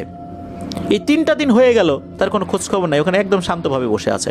তখন হুজুর বললেন, এই তুমি এখানে কি করো, তুমি কি করছো এখানে? 3 দিন হয়ে গেল, তোমার কোনো খোঁজ খবর নাই। হুজুর সহ আরও লোকজন একটা বিষয় খেয়াল করেন, এই ছেলে চোখের পাতা ফেলে না। চোখের পাতা এতক্ষণ না ফেলে কেউ থাকতে পারে? হুজুর তার শরীরে এবার হাত দেন, হাত দিয়ে দেখেন তার শরীর জ্বরে পুড়ে যাচ্ছে। তখন সে চোখ বন্ধ করে ঠাস করে মাটিতে পড়ে যায়, অজ্ঞান হয়ে যায়। সবাই তাকে ধরে মাদ্রাসায় নিয়ে আসে। এরপর তার যখন জ্ঞান ফেরে, সবাই তো জিজ্ঞেস করে, কি হয়েছিল তোমার? সে শুধু একটাই কথা বলে, আমাকে ছাড়, আমি বড়ই গাছে উঠবো। এ কথা বলে নাকি সে বাইরে বেরিয়ে যেতে চাইতো। সেটা নাকি অনেক মেধাবী ছিল, খুবই ভালো কোরআন পড়তে পারত। সে এরকম একটা পজিশনে ছিল যে তার খুব দ্রুত উন্নতি হতো, হুজুররা বুঝতে পেরেছিলেন, অনেক মেধাবী ছিল। ছাড়ফোক করেও তার উপর কোনো কাজ হচ্ছিল না। একদিন ঘটে এক মর্মান্তিক ঘটনা। সে তার নিজের ঘরেই গলায় দড়ি দিয়ে আত্মহত্যা করে, তাও আবার প্লাস্টিকের দড়ি দিয়ে। এটাও মূলত একটা নির্মম ঘটনা ছিল। তো এটাই ছিল সর্বশেষ ঘটনা জওড়া ভিটা কেন্দ্রিক।